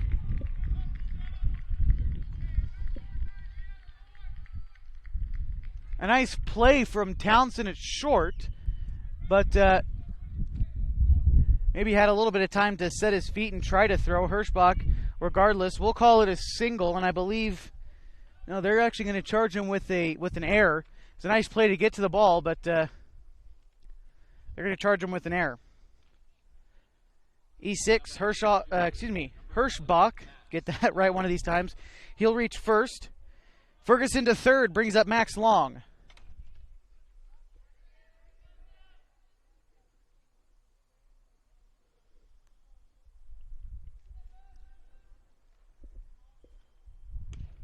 That one high and tight. Ball one.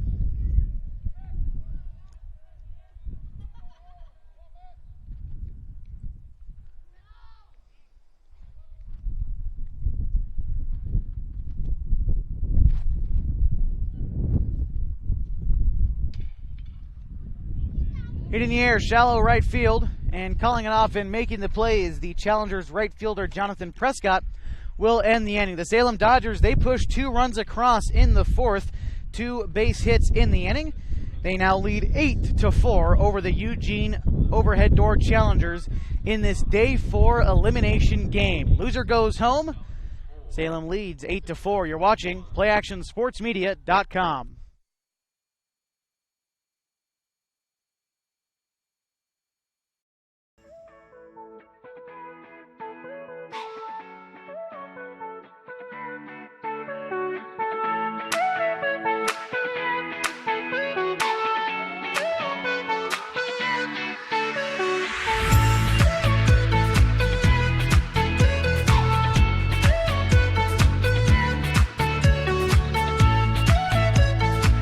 Affordable Truck and RV, for the places you would like to be.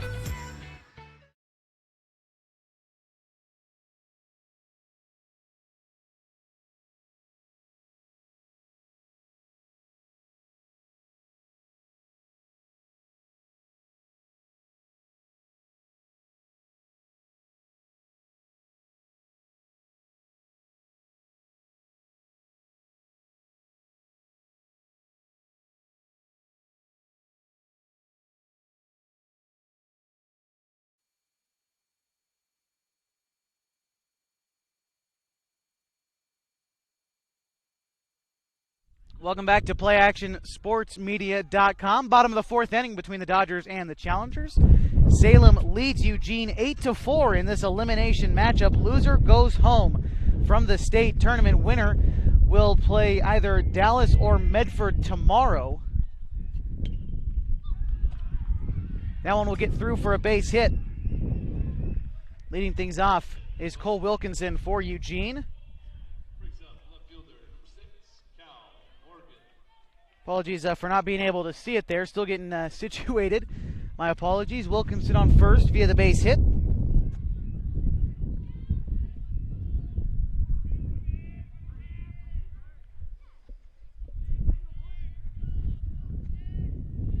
Challengers trail by 4. They've still got quite a bit of baseball to go. So it's not panic time yet. But as we're over halfway through this ball game, we're getting close to panic time.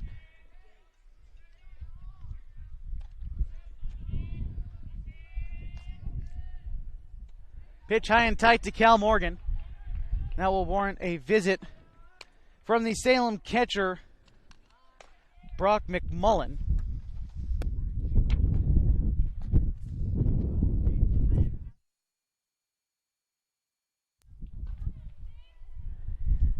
So Cal Morgan singled home a run his last time up in the second.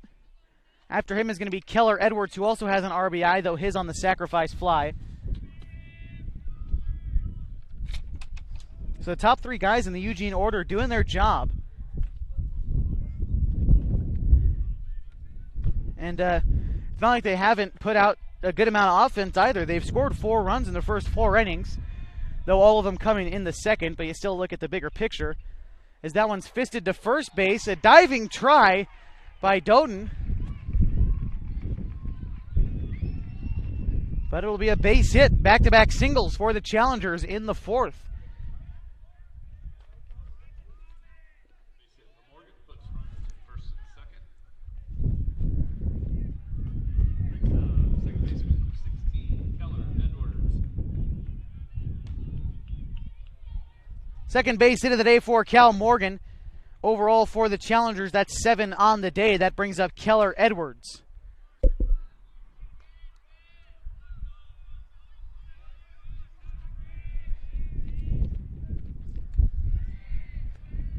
That one will miss high for ball 1. Talked a lot about Eugene throughout the broadcast, but take a look at Salem. The Dodgers finishing 10-6 in Area 3 behind Dallas, who plays Medford tonight. If Medford loses, they still get a trip to the championship. And if Dallas wins, they will play the winner of this game. The winner there will play Medford for the championship. 2-1. The bracket on the final days of the tournament can sometimes get a little bit confusing. I try to break it down for you the best I can, but again, we didn't know these teams were even playing last night until about 10 o'clock after Medford walked off Eugene. And even then, the start times came out about 30 minutes after that. So a little bit tough to keep track of, but you can keep track of everything on PlayActionSportsMedia.com. We'll do our best to get it right for you.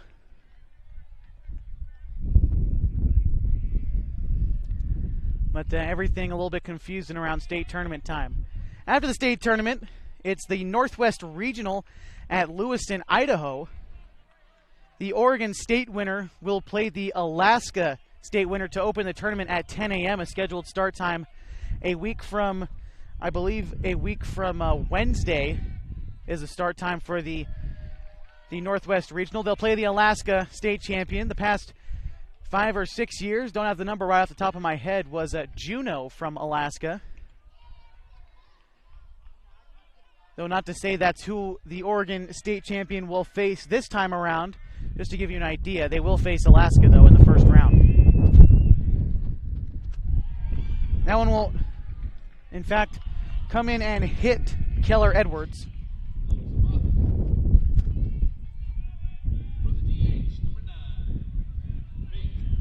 And this is why they call him the cleanup hitter.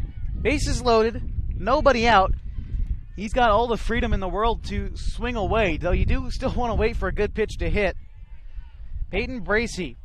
He's 0 for 2 so far with a ground out and a strikeout, but with a base hit here, again, as I like to say so much, all will be forgotten if he's able to come through with a base knock for his challengers.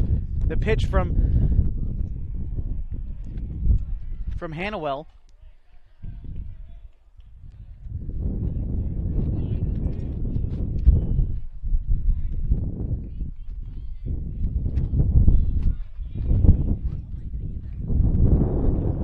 The wind really starting to pick up here in Klamath Falls, Clem Bradbury Field, just off of South 6th Street in Klamath Falls. High fly ball into center field will be caught by Kalhoff. Runners will tag from all bases, so it will bring home a run. Cole Wilkinson comes in to score, making it an 8-5 ball game. First out in the inning brings up C.J. Townsend.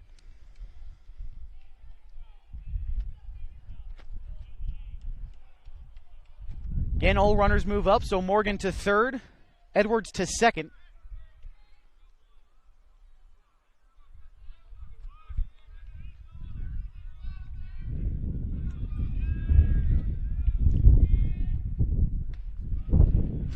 Ball and a strike, the count to Townsend.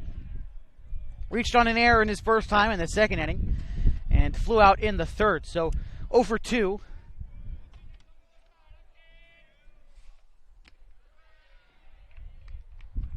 That one's taken high as well, 2-0. Challengers push one run across in this inning already off the sacrifice fly from Peyton Bracey. That one will be sliced foul as well. 2 balls and 1 strike.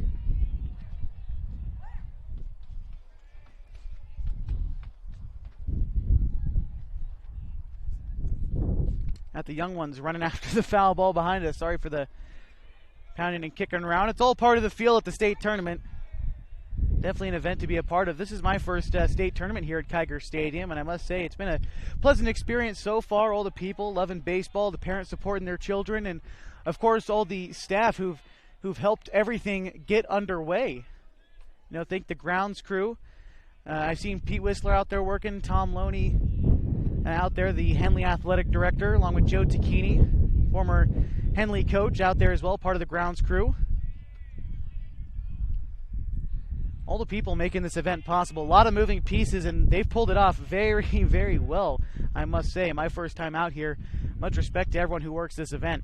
And again, shout out to Dave Snyder, the tournament director, and AAA chairman Les Duman. They do their part as well, no doubt about that. 3-2 pitch to CJ Townsend.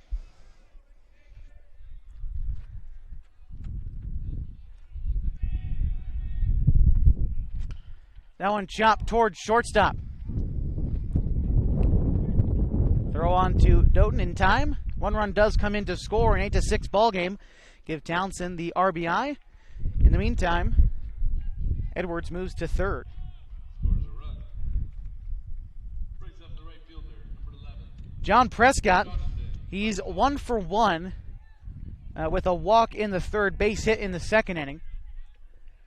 See what he can do here with a 2-out situation, runner on third. Got to get a base hit here to score him, unless you get a lucky break. Though Salem's defense has been fairly good. 2 errors, but tough plays to make. Both teams have 2 errors, and one of them each time probably could have been scored a base hit. And speaking of a base hit, that's exactly what Prescott comes up with to drive in a run there. 8-7. Salem still leads, but Eugene clawing their way back into this one. RBI for Prescott. Brings up third baseman, number 14. That'll bring up Bo Burnett. 1 for 2, a single back in the second. He flew out in the third to center field. Could keep the rally going here. Burnett, a good hitter. More of an extra base hit threat than a power threat, though he does have the pop, especially with the wind blowing out to dead center field. I can try to give you a look at the flag here. Tough to see, but you can see the flag blowing pretty much out to right center field. And it's blowing hard. You can hear it through the microphone. So might see some wind-assisted fly balls. Taking off for second and sliding in safely was Jonathan Prescott.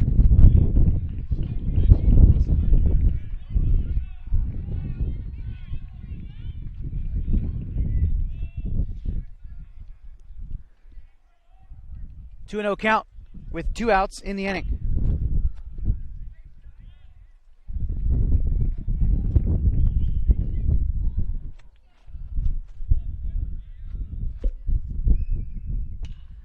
That one's hit into center field. Just as I mentioned, the wind assistance, that one sails over the head of the Salem center fielder. We have a tie ball game. Bo Burnett round second, heads for third. The throw in, it's a close play, and he's in there safely.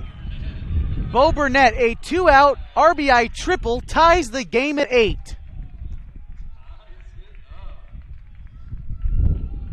Challengers are not done yet. Brings up Dane Woodcook.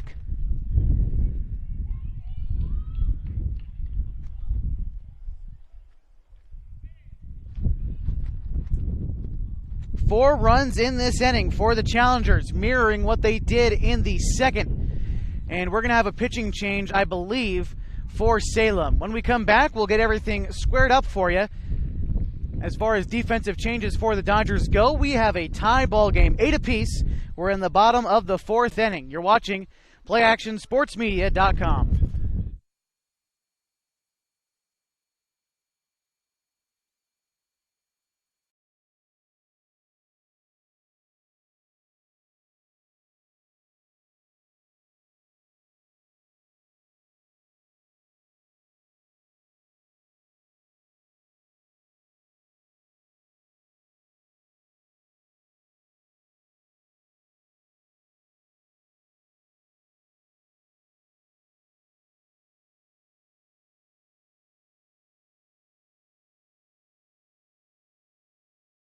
Experience the Rogue River aboard this historical adventure full of wildlife and the breathtaking views of the legendary Hellgate Canyon. Our 2-hour, 36-mile Hellgate jet boat excursion offers you the best of the Rogue as we weave through the high-walled canyons and spot eagles, deer, and otter, all while your pilot shares the fascinating history of the wild and scenic Rogue River. The quick and scenic tour with Hellgate jet boat excursions. Book yours now at hellgate.com, where your adventure awaits.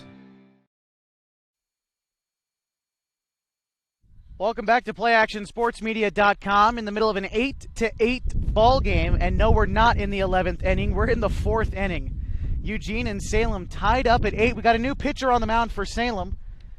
Jake Davidson comes in relief of Hannawell. Hannawell finished the game with 1 inning pitch.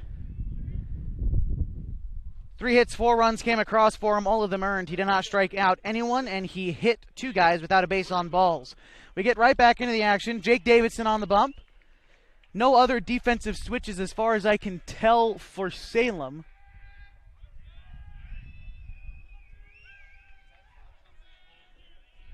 Runner at third, and Burnett on the pass ball will break the play, and he gets in there safely. The Challengers take the lead, 9-8.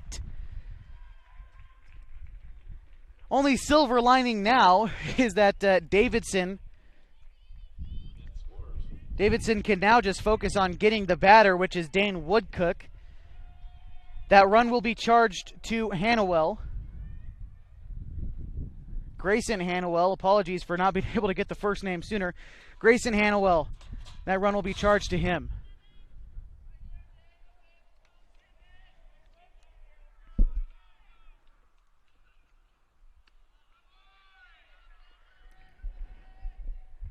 Pitch to Woodcook, misses there. 2-0 with 2 outs. All Davidson really has to do is throw strikes here and hope his defense can come through. That one will find the zone for a strike.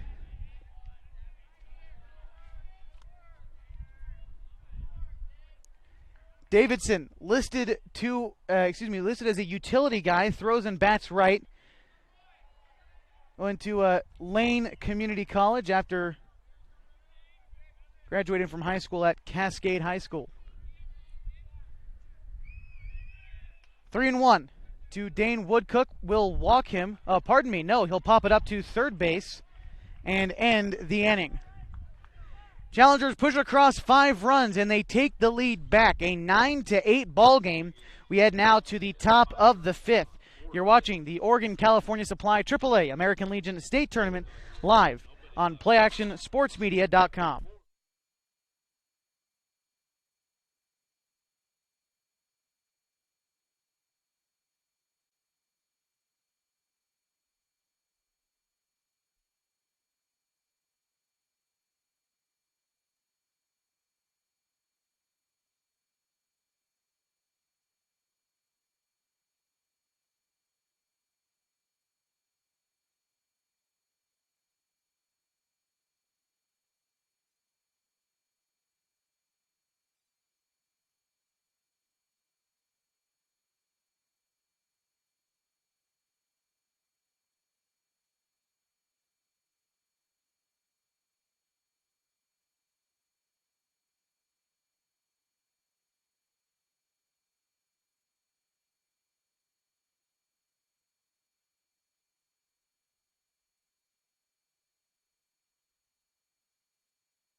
Welcome back to PlayActionSportsMedia.com.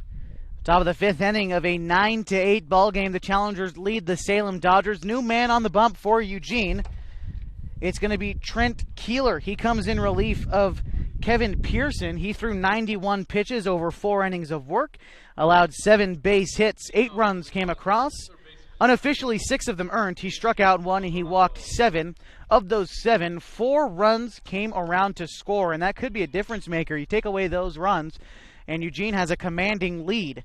Though no lead has been commanding in this one. We've had 3 lead changes, and is back into the action now. Trent Keeler on the mound. Leading things off against him is going to be Danny Alvarado.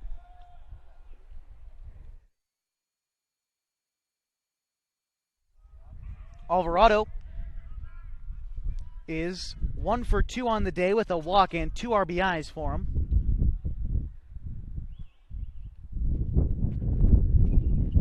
Foul back for strike 1. 2-1 the count to Alvarado. He accounts for 2 of the 5 home runs hitting in the state tournament so far, both of them coming yesterday against Hillsboro Barbers. Popped up, will stay in the infield. Keller Edwards calls everyone off, will make the catch. First out of the inning. Hear a couple of fans around here talking about how this one may end up a 16-14 ball game. He said, you know, that's just what happens whenever you get to these third, fourth pitchers in the order for a lot of these teams. The aces have been tapped out with their 105 pitch mark. And you see a lot of high-scoring games as we move into the latter parts of the tournament. Though, if I'm not mistaken, I got to double-check on this. I believe if you got someone who threw day 1 105 pitches, I believe you can throw them for the final day. It's just a matter of getting there. Though, don't quote me on that. I could be wrong. But if what I read was correct, then that's how it works. The 1-1 is taken. It's hit hard into center field, but Wilkinson steps over about 2 steps to his left and will make the catch for the second out of the inning.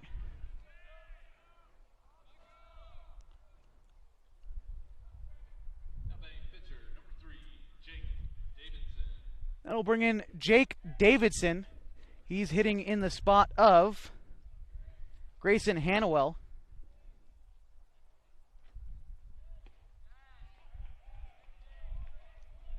Hannawell exits the game 0 for 2.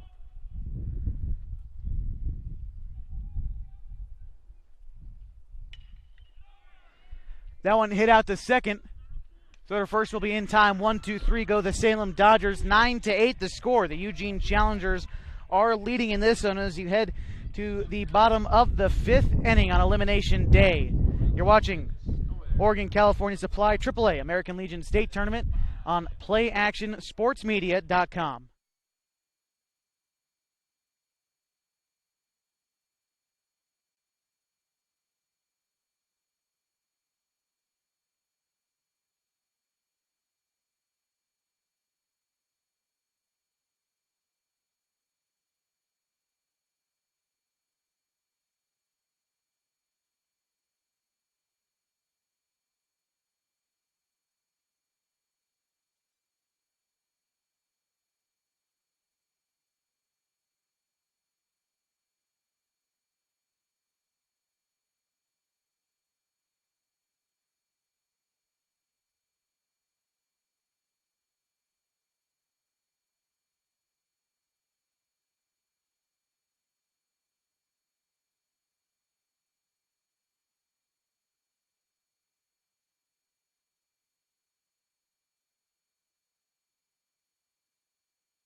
Bottom of the 5th inning, 9-8 the score. The Eugene Challengers leading the Salem Dodgers.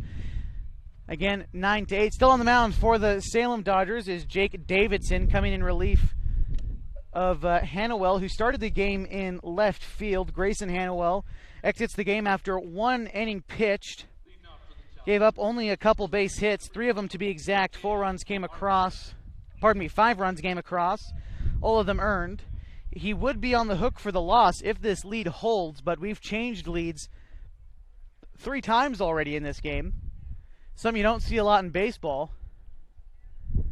But it made things interesting for these fans here at Kiger for sure. So Davidson still on the mound, leading things off for the challengers, and it looks like there's a problem with the second base bag out there maybe. Might have got dug out. Anyway, leading things off for Eugene in this inning is going to be Cam Parks, Cole Wilkinson, and Cal Morgan. And they're really having trouble with that second base bag out there. We want to thank our tournament sponsors, Lithium Motors, Henderson Roofing, Cerulean. And I'll take a page from Tom Keller's book. I'd like to thank a couple of our sponsors here on PlayActionSportsMedia.com. I'd like to thank Oregon California Supply in Grants Pass next to Wild River Pizza, and in Medford just north of Vilas Road on Highway 62, where you can receive 20% off on Wright brand hand tools. For logging, construction, fire safety, and hydraulic supply, visit Oregon California Supply.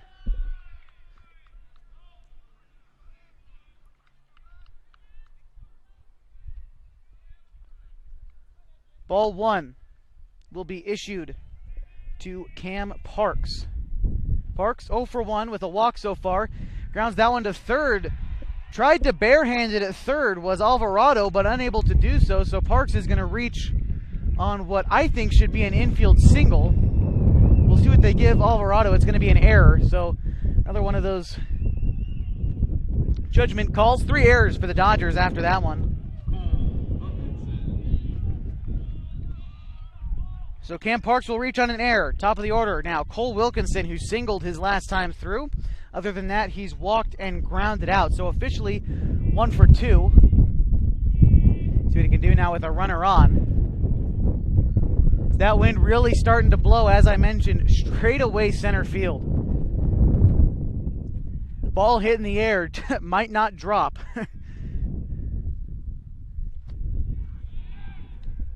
Throw down to first, back safely is Cam Parks.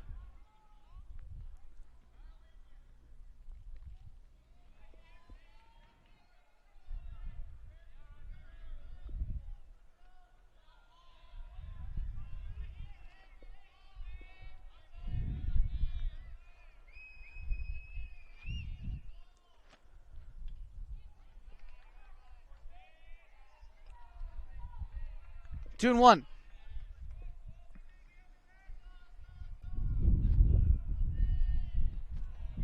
After Wilkinson, it's Cal Morgan and Keller Edwards. Morgan has been a really great, bright spot in this lineup today. He's 2 for 3 already with an RBI. As I mentioned, he's probably the dark horse in this lineup, you'd think, hitting right behind arguably one of the best hitters in the state. And as we've talked about a few times this year, you want to name an MVP potentially for Area 4 at the very least this last year. In my opinion, Cole Wilkinson would definitely be in the top 3 in voting, without a doubt. And a guy who hits right behind him, Cal Morgan, again, in my opinion, could also make top 10 if you really broke it down and looked at his contributions to this team. As Wilkinson will draw a walk there. So runners at first and second, nobody out. And now we get to see Cal Morgan.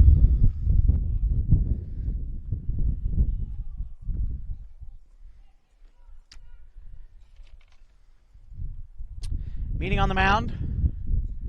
I don't think we're going to see a pitching change quite yet.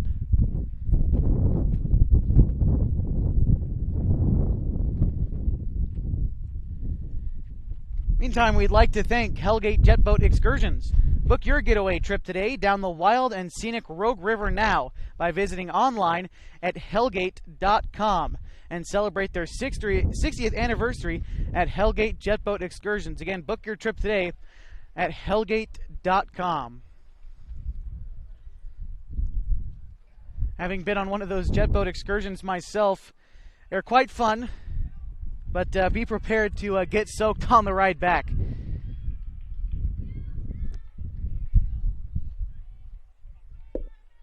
Meeting on the mound looks to be over.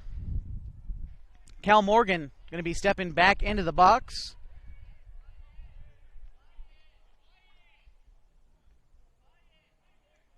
Starting in left field tonight. We've seen him at second base throughout the season. We've seen him in right field played a little bit of shortstop, if I remember correctly, against the Grants Pass Nuggets.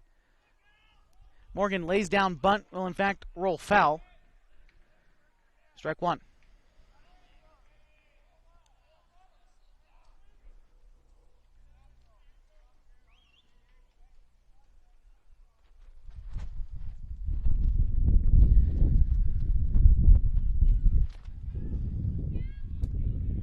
Cal Morgan, an infielder from Sheldon High School.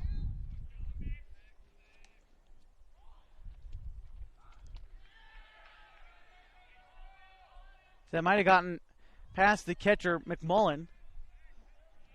0-2.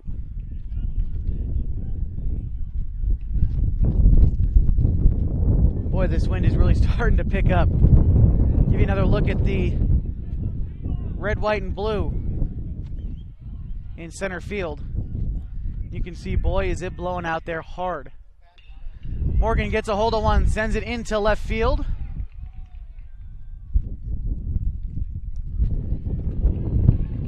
Base hit will load the bases with nobody out in the inning.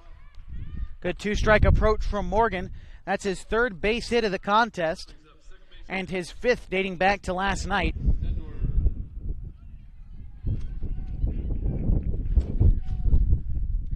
And that'll bring up Keller Edwards. He's singled in this game as well. A sacrifice fly brought in his only RBI of the game. And the Dodgers are, in fact, going to bring their infield in here with nobody out, a chance to try to cut that runner home. And they're only trailing by one, so I can't say I disagree with it. Nobody out, hitting the middle infield. You could still turn two, but Keller Edwards, he's definitely one of the speedier guys on this Challengers lineup, so and can't really disagree with playing the infield in here. Ball and a strike to him. Edwards in his first at-bat singled with 2 outs. He was left stranded. A sacrifice fly brought home one of the 4 runs in the inning for them in the second. And then he was hit by a pitch back in the 4th inning.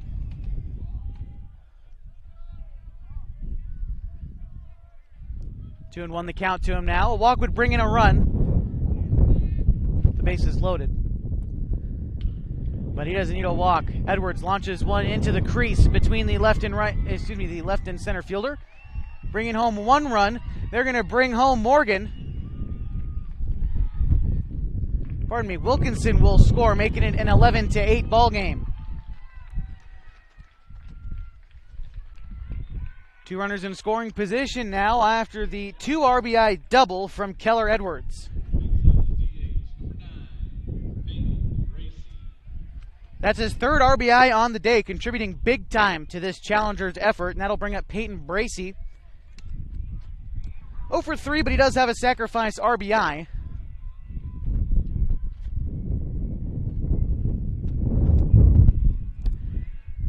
Fresh count to him now at second base for the Challengers. It's going to be Keller Edwards. At third, it's Cal Morgan. My apologies, it was actually Wilkinson who came around to score, not Cal Morgan. Morgan sits at third base.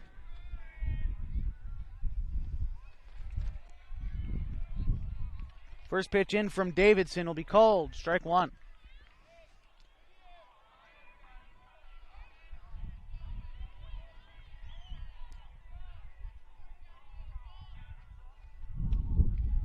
Two runs have come home for the Challengers in this inning. Only one of them earned. After the error from Alvarado allowed Parks to get on, he's the unearned run. Other than that, though, everyone earned on the scoreboard for the Challengers. A 1-2 count to Peyton Bracey. Again, he's been held silent offensively. He does have the sacrifice RBI, so he's contributed as best he can so far. But from your cleanup hitter, you definitely expect more. And with nobody out, 2 runners in scoring position, another good opportunity for him to try to get something done. And he's going to swing and miss. Strike 3, his second strikeout of the afternoon.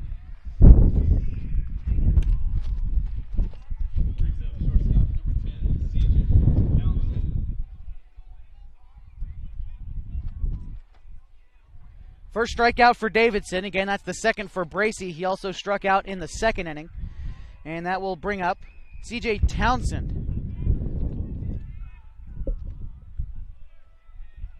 That one will bounce. Nobody moving. Ball 1.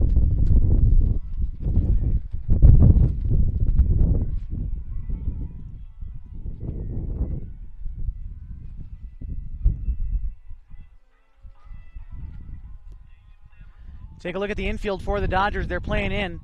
Going to try to cut down the lead runner at home. And there he is, Cal Morgan, waiting patiently at third.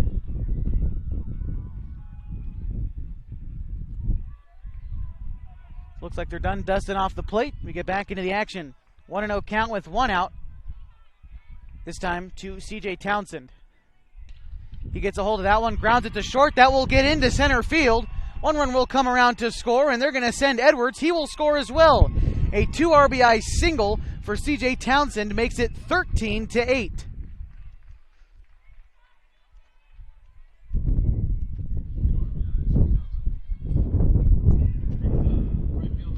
For Townsend, that's his 3rd RBI of the day.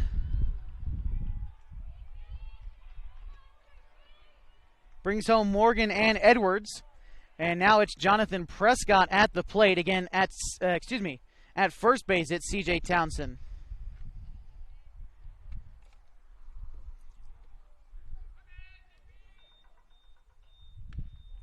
First pitch called, strike 1. The Eugene faithful not liking that call. Might have been a little bit high for my taste, but regardless, called strike 1.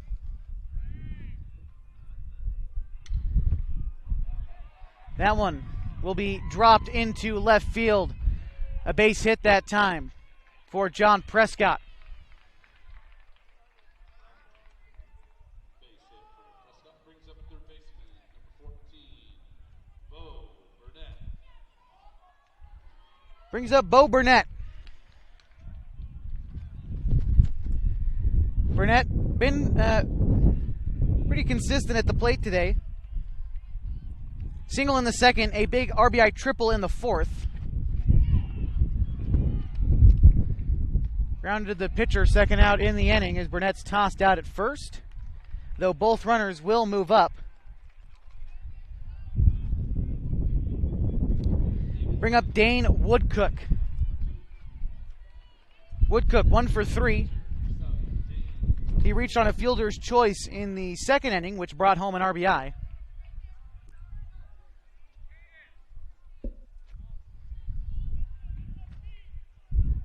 (13-8) the score. We're in the bottom half of the 5th. That one will be popped into the parking lot for strike 1. Watch out.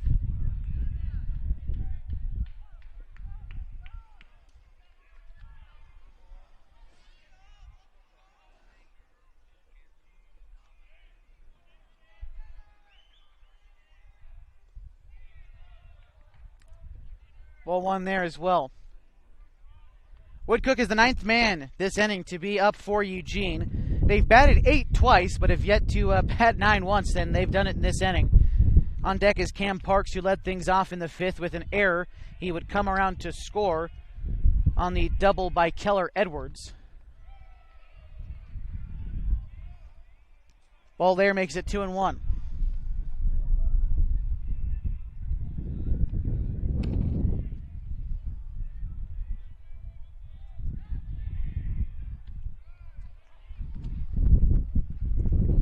Take strike 2.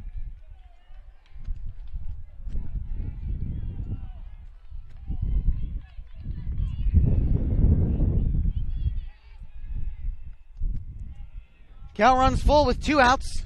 2 runners in scoring position. At 2nd, it's Townsend. Pardon me. At 3rd, it's Townsend. At 2nd, it's Prescott. At the plate, Dane Woodcook. The pitch from Davidson is checked at. Did he go? No, he did not. The walk will load the bases.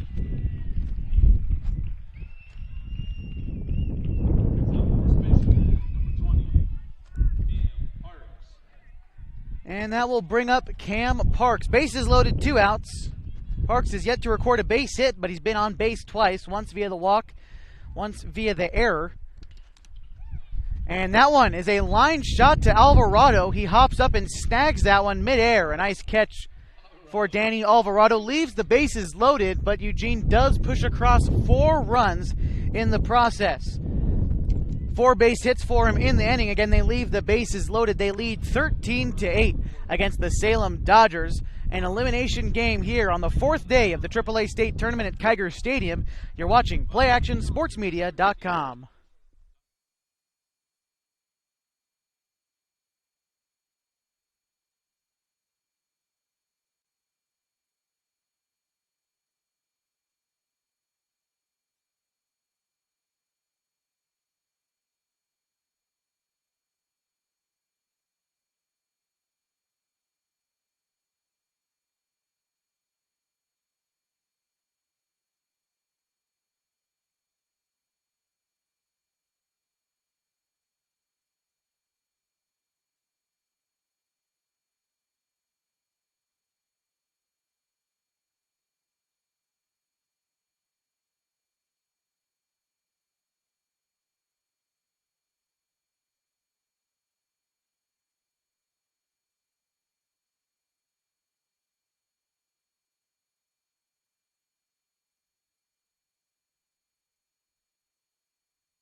Welcome back to PlayActionSportsMedia.com. In the top of the 6th inning of a 13-8 ball game, the Dodgers trail. They've got 8 runs on 7 hits, 3 errors. They've left 10 runners on base. For the Challengers, 13 runs on 13 hits, 2 errors. They've only left 8 runners on base, and 3 of those coming in that last half inning. They left the bases loaded, so they've been incredibly efficient this afternoon so far.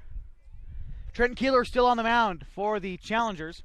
He comes in relief after last inning to Kevin Pearson, who threw 91 pitches. He threw 4 innings, giving up 7 hits and all the runs for the Dodgers, all 8 of them, 6 of them earned. Keeler came in the 5th and got a 1-2-3 inning, and he's ahead 0-1 in the count, 0-2 in the count to Caden Doughton. Doughton has been hit twice and singled in the 3rd.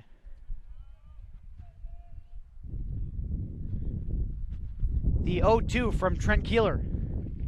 Looked at outside. Get a look here at Keeler's delivery. He's got a little hitch in his delivery. We'll get a good look at it here, and that's where it reminds me. I've seen him pitch before, and it was against the Grants Pass Nuggets at Swede Johnson Stadium earlier this year. He came in and pitched the nightcap when the Nuggets were in town in Eugene, and held the Nuggets. They would end up winning that game. Eugene would. But watch, you can see the little hitch in his delivery. There it is. And then he kicks and fires. That one is hit out to short. Townsend on a hop. The throw to Parks will be in time for the first out of the inning. A little hitch, might throw some timing off for some guys at the plate.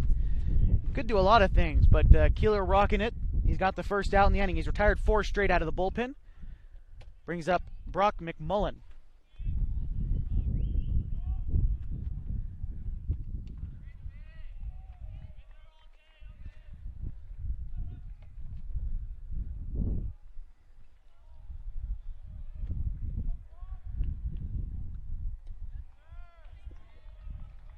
Keeler throwing strikes out of the pen, doing a good job. A ball and a strike now to McMullen. Brock has doubled. He came around in the score in the 4th. He reached on an error that drove in a run in the 3rd, and before that he grounded out in the 1st. So you put that all together, it's a 1-for-3 day for the starting catcher for the Dodgers. On deck is Noah Ferguson. And just as we mentioned earlier that the Dallas Dirtbags had gotten into the stadium, just settling in behind us on the first base patio, the Medford Mustangs, reigning state champions, undefeated in this tournament, and broke the hearts of all the Eugene fans in the stadium last night with a 4-3 walk-off victory. The walk-off base hit by Bennett Thompson.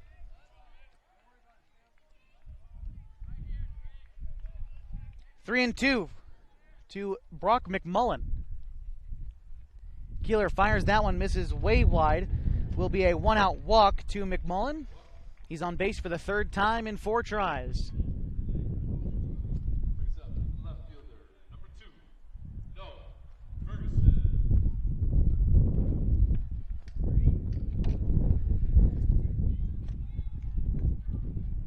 That's Keeler's first walk given up. 8 overall for the Dodgers. You think 8 runs. They've allowed 8 walks.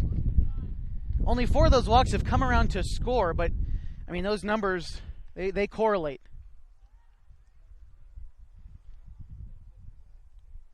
You allow guys to scoot up on base when you walk someone. You allow them to get different situations, different looks at the plates, double steals that worked out. A lot of things can happen when you give up the free pass. Again, only 4 walks have come around to score, but Dodgers have 8 runs. They've been walked 8 times. Ball and 2 strikes. It's the count to Noah Ferguson.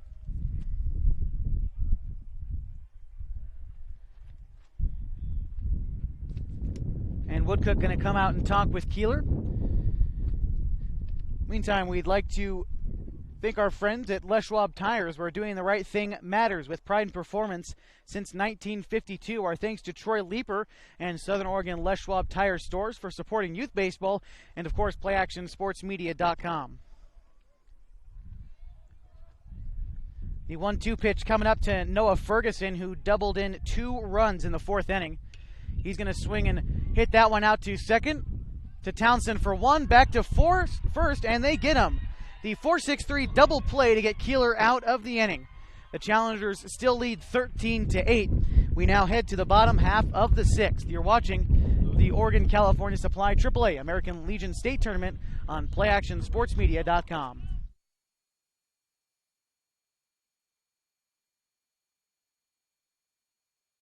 Your concrete supplies are available at Riverside Ready Mix Incorporated. Get everything from bolts to rebar. Ensure you have the quality supplies you need to get the job done. Get ready mixed concrete delivered right to your home or business. We have over 50 years of experience supplying quality concrete. Are you in need of a new septic or water tank? Call us for an appointment to take advantage of our exceptional precast septic and water tank sales. Call now.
Welcome back to PlayActionSportsMedia.com, a presentation of the AAA American Legion State Tournament.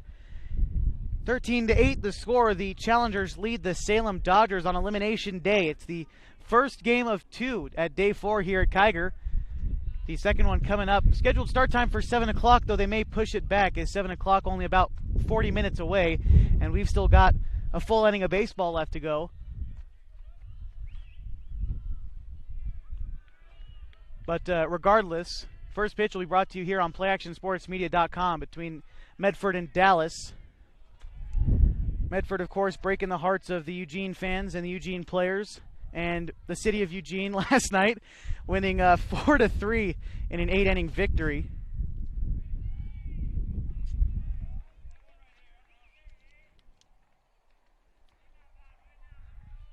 Three and one, the count to Cole Wilkinson. He walked in his last plate appearance, and he walks again right here. Wilson draws a walk. Brings up left fielder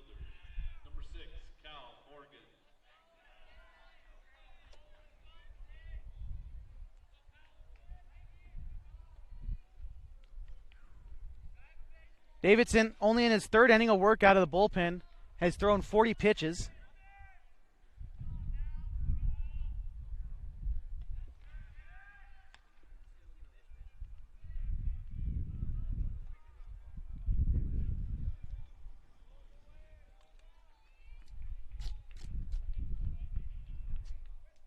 That was his first walk given up, was to Wilkinson.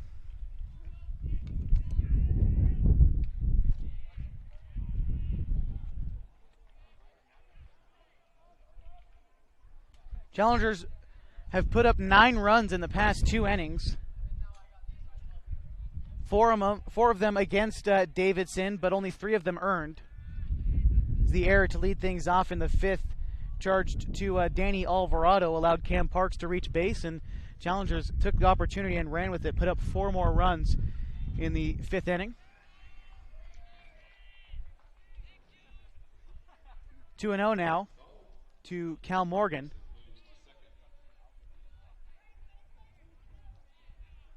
Wilkinson will move to second on what I believe was a balk that I may have missed. But regardless, Wilkinson to second. 1-0 is the count, so it was a balk that I missed.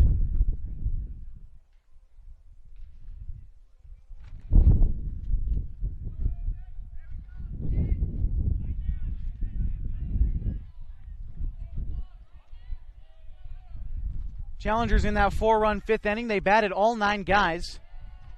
Morgan singled and came around to score. He's up now. He's got 2 RBIs.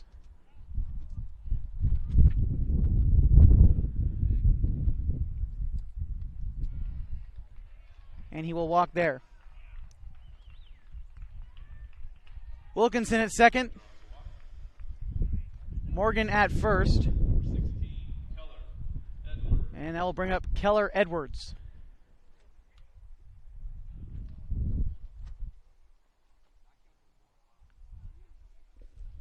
And we're going to have a runner for Cal Morgan.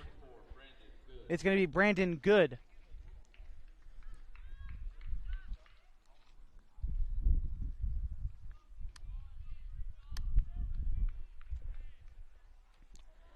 So Good running for Morgan. Wilkinson still at second. That brings up Keller Edwards.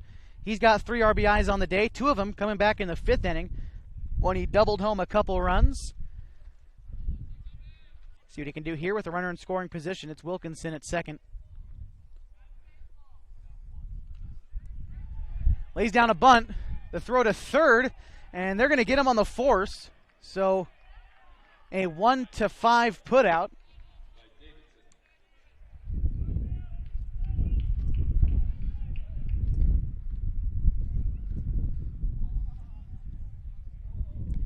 Edwards reaches on a fielder's choice.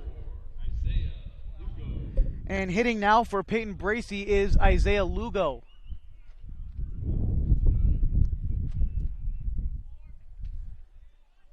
Bracey exits the day having struck out twice and grounding out once, though he did have a sacrifice fly that brought home a run in the 4th.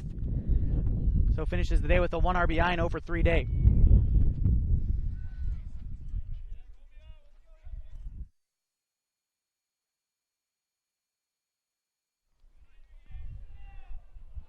Again, Lugo hitting for Bracey.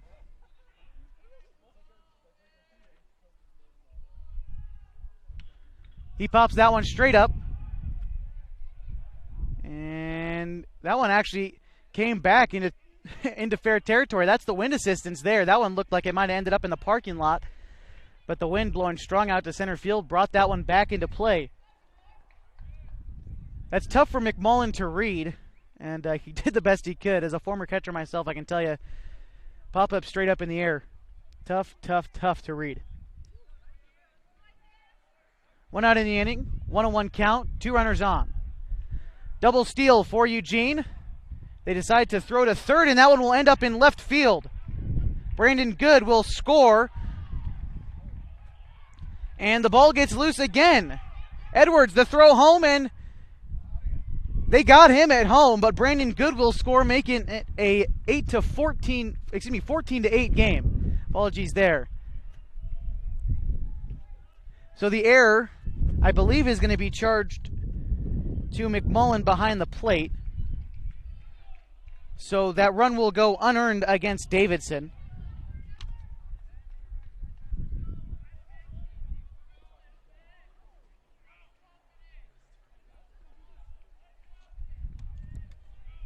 And then trying to score was Edwards, and he was thrown out as well. So now it's 2 outs, nobody on for Isaiah Lugo. This is his first at-bat in the game, coming in again for Peyton Bracey.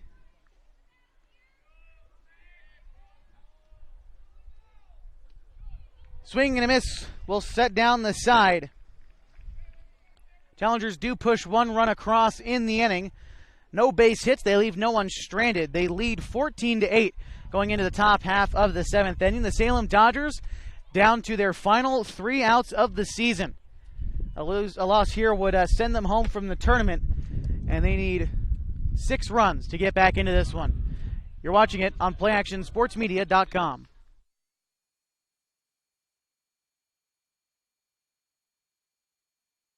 Rogue River aboard this historical adventure full of wildlife and the breathtaking views of the legendary Hellgate Canyon. Our 2-hour, 36-mile Hellgate jetboat excursion offers you the best of the Rogue as we weave through the high-walled canyons and spot eagles, deer, and otter, all while your pilot shares the fascinating history of the wild and scenic Rogue River.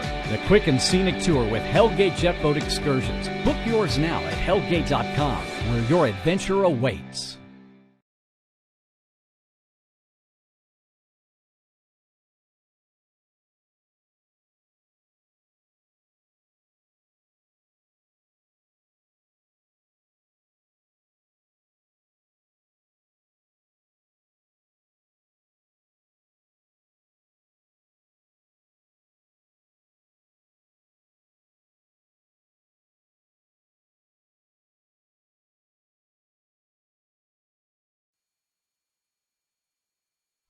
One, two, three.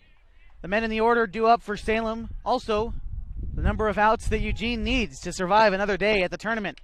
Kalhoff lifts one into right field. Prancing over, making the catch, the right fielder, Prescott, out number 1.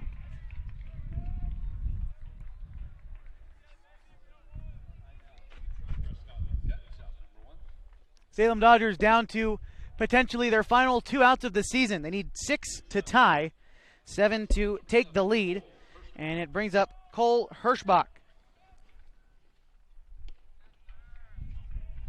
Cold, strike 1. Trent Keeler still on the mound, looking to close this one out.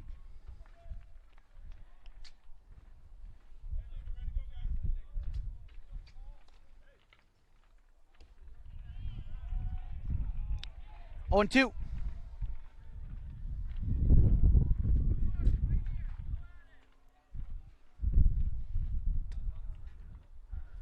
Breaking ball, another one lifted into right field.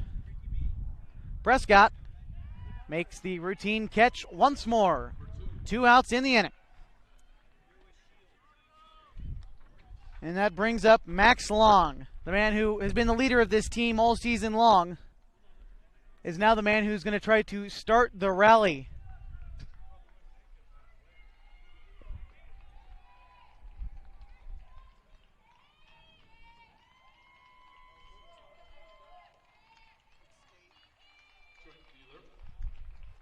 And Trent Keeler is going to give up the ball for the final out of the game. And we'll get the changes for you when we come back on PlayActionSportsMedia.com. 14-8 with 2 outs in the top of the 7th inning. Again, you're watching it on PlayActionSportsMedia.com.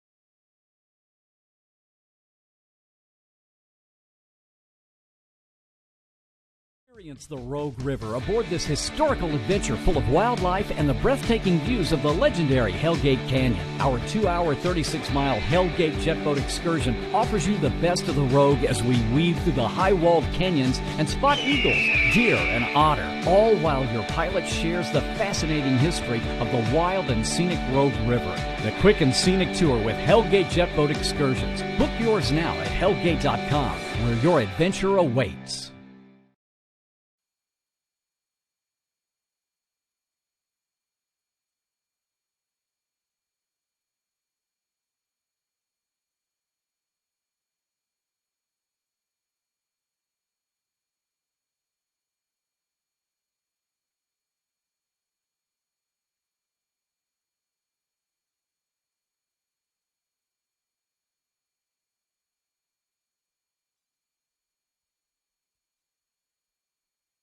New pitcher on the mound for Eugene in the top of the 7th inning with 2 outs is going to be Isaiah Lugo. He comes in relief of Trent Keeler, the man at the dish for Salem. Their last hope again is Max Long, the leader of this team all season long.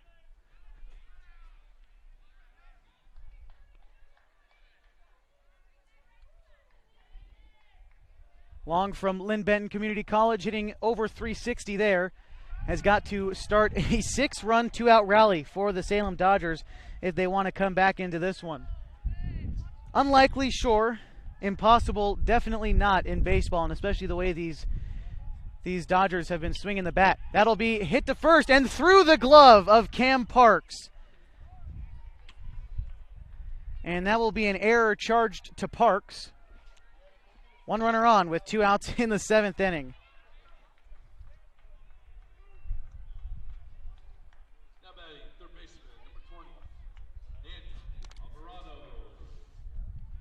Be doing myself a disservice if I didn't bring up Bill Buckner on that one. Right through the 5-hole for Cam Parks. That'll bring up Danny Alvarado. Only 1 hit, and it was a 2 RBI double in the first that gave the Salem Dodgers the lead at the time. But again, the lead has changed hands 3 times throughout the course of this 7-inning game so far. Little to no lead off of first for Long. That one lifted into left center field and will get down for a base hit. The Dodgers rallying here with 2 outs in the top of the 7th inning. Runners at first and second now with 2 outs in the inning. That'll bring up Will Delaretto.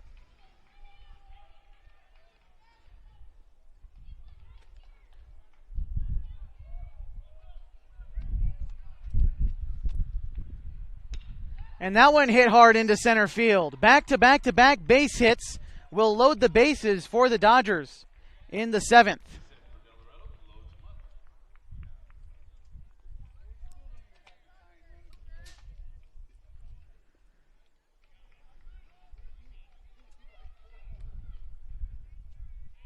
So at third, it's Long.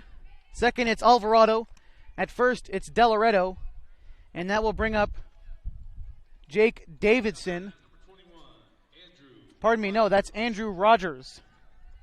I thought that was a defensive change. So Rogers will get his first at-bat in this game. The final hope, they bring in a left-handed hitter to face the right-handed throwing Isaiah Lugo. You'll look at that one for ball 1. What a time to have your first at-bat in the ball game, huh? 2 outs in the 7th, bases loaded.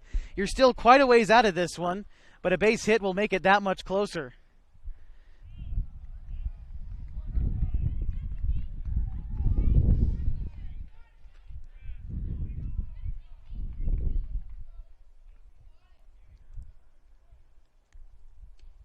That one will be taken for a strike.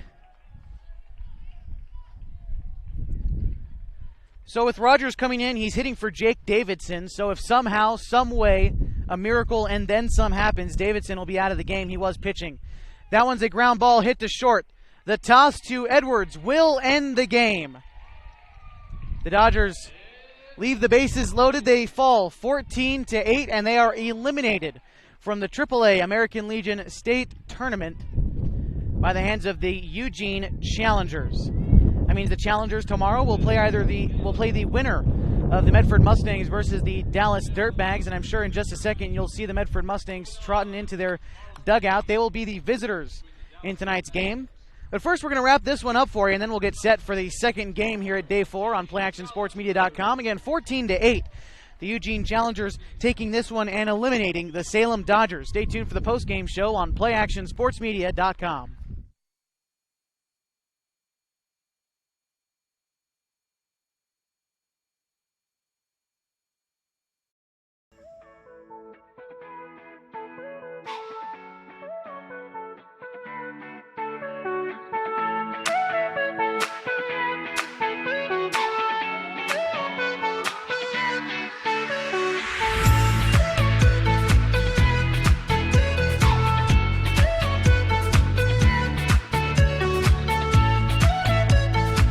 Affordable Truck and RV, for the places you would like to be.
Experience the Rogue River aboard this historical adventure full of wildlife and the breathtaking views of the legendary Hellgate Canyon. Our 2-hour, 36-mile Hellgate jet boat excursion offers you the best of the Rogue as we weave through the high-walled canyons and spot eagles, deer, and otter, all while your pilot shares the fascinating history of the wild and scenic Rogue River. The quick and scenic tour with Hellgate jet boat excursions. Book yours now at hellgate.com, where your adventure awaits.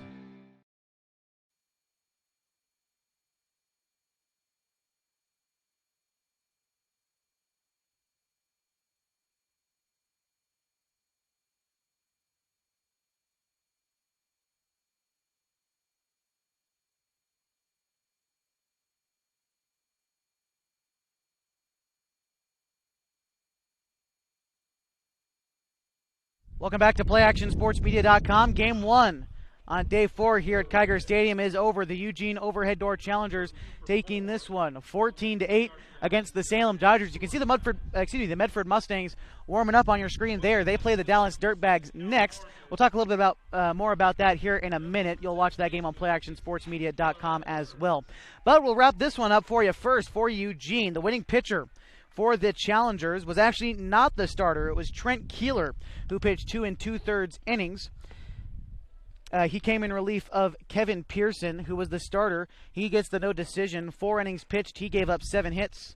All of the runs were earned against Pearson, but of the 8, only 6 of them were earned.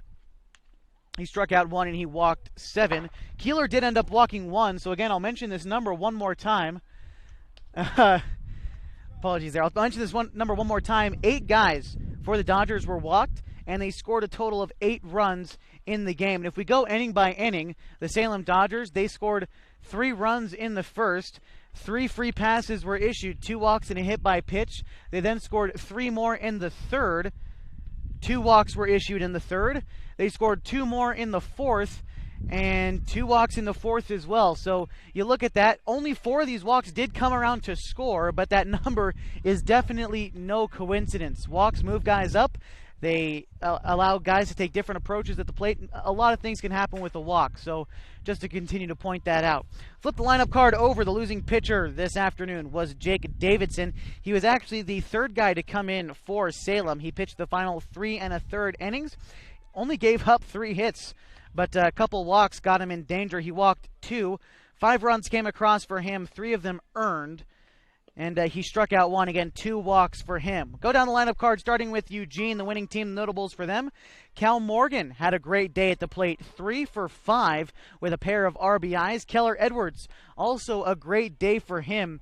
He was 2 for 5, but he did have 3 RBIs, one of them coming on an RBI double in the 5th inning. CJ Townsend, the final guy we'll mention in the starting lineup for Eugene, had 3 RBIs as well. It was only a 1 for 4 day, but the 2 RBI single in the 5th and the sacrifice RBI in the 4th definitely helped Eugene get where they were in this game. So 3 RBIs for him. CJ Townsend, Keller Edwards, and Cal Morgan are 3 notables for the Challengers. We've got a couple for the Dodgers too. Danny Alvarado had one heck of a day at the plate. It was a 2 for 4 day for him with 2 RBIs, both of them coming off the double in the 1st. And Noah Ferguson also having 3 RBIs on a 3 for 4 day. He singled in the 2nd, and he was able to get a fielder's choice to drive in a run in the 3rd and a 2 RBI double in the 4th that at the time gave the Dodgers the lead. His only other plate appearance was a double play in the 6th. Once again, a 14-8 victory for the Eugene Challengers. They sent the Salem Dodgers packing from Kiger Stadium. We're going to take one more break here in the post-game show, and when we come back, we'll get the bracket all straightened up for you, and we'll get ready for the Medford Mustangs and the Dallas Dirtbags coming your way on PlayActionSportsMedia.com.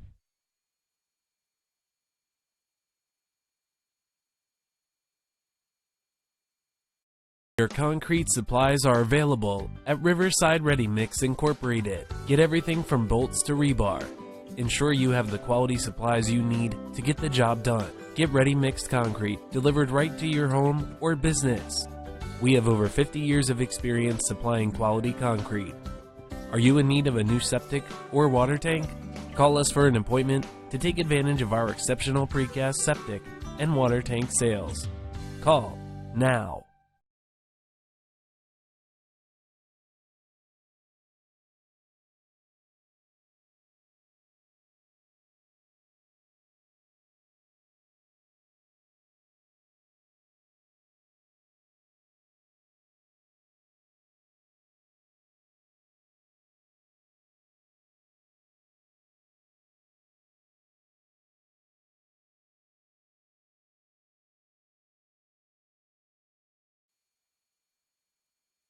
Welcome back to PlayActionSportsMedia.com. Game 1 of 2 here at Day 4 at Kiger Stadium is over. The Challengers 14-8 over the Salem Dodgers. Sent the Dodgers home after this game. We'll take a look at our bracket. It's not totally filled out yet, but you can see sort of how it's going to go. So Eugene advancing. You can see loser out against Salem there at the top on Day 4. Eugene will advance to play the winner of the Dallas versus Medford game, which is coming your way next on Play Action Sports Media. Scheduled start time, I'm going to go ahead and throw out there, probably going to be about 7:30, 7:15, something like that, as they get the field ready once more. Again, real quick, while I have the chance, I'd like to thank all the guys out there getting the field ready. I see, again, Falcons head coach Pete Whistler, Tom Loney, Joe Tacchini, among many, many others out there getting the field ready for the next game here today. So Salem is out. Eugene will play the winner of Dallas versus Medford. If Medford wins this one, Game 1 tomorrow at 1 p.m. will be the championship game. If they drop this one versus Dallas, Game 15 there at 4 p.m. will be the championship game. Medford gets a berth into the championship regardless of what happens here at Day 4. But, of course, would like to beat Dallas and have a chance, if they need to drop one against Eugene in the championship. And I'm sure, you know, after last night's matchup between the Medford Mustangs and the Eugene Challengers, we'd all like to see a Eugene-Medford final. Again, the Medford Mustangs broke the hearts of Eugene last night in a 4-3 walk-off 8-inning victory for them. But Eugene came back today, this afternoon, bounced back, beat the Salem Dodgers. Take a look now at Salem. Their season is over. Salem finished the season, as a matter of fact, in second place in Area 3 with a 10-6 league record. That landed them a super regional spot with Lake Ridge the Pabco Roofers. They beat them 6-5 last Monday in Game 1 of the Super Regional and did it again 11-5 to get here to the state tournament. Salem opened the state tournament on Saturday with a 9-1 win over Beaverton, and then were really pounded by Medford 15-2 on Sunday. Yesterday, Salem came back in the losers bracket and beat Hillsborough 12-8 to get their game against Eugene here, which they lost. Again, their season is over, but credit to the Salem Dodgers and all their coaching staff and all their players for making it this far into the tournament. Definitely more than a lot of the teams in the state of Oregon can say. So credit to the Salem Dodgers. The Eugene Challengers moving on to play the winner of Dallas and Medford, which is coming your way next on PlayActionSportsMedia.com. We'd like to thank Tournament Director Dave Snyder and AAA Chairman Les Duman, along with the Eugene Challengers coaching staff, Kenny Niles and company, along with the following sponsors: Oregon California Supply, Les Schwab Tires, Hellgate Jet Boat Excursions, and Affordable Truck and RV for helping Play Action Sports Media get on the air from Kiger Stadium in Klamath Falls to bring the game to you wherever you may be. Once again, Eugene 14, Salem 8. I'm Josh Eldridge, and thank you for watching PlayActionSportsMedia.com.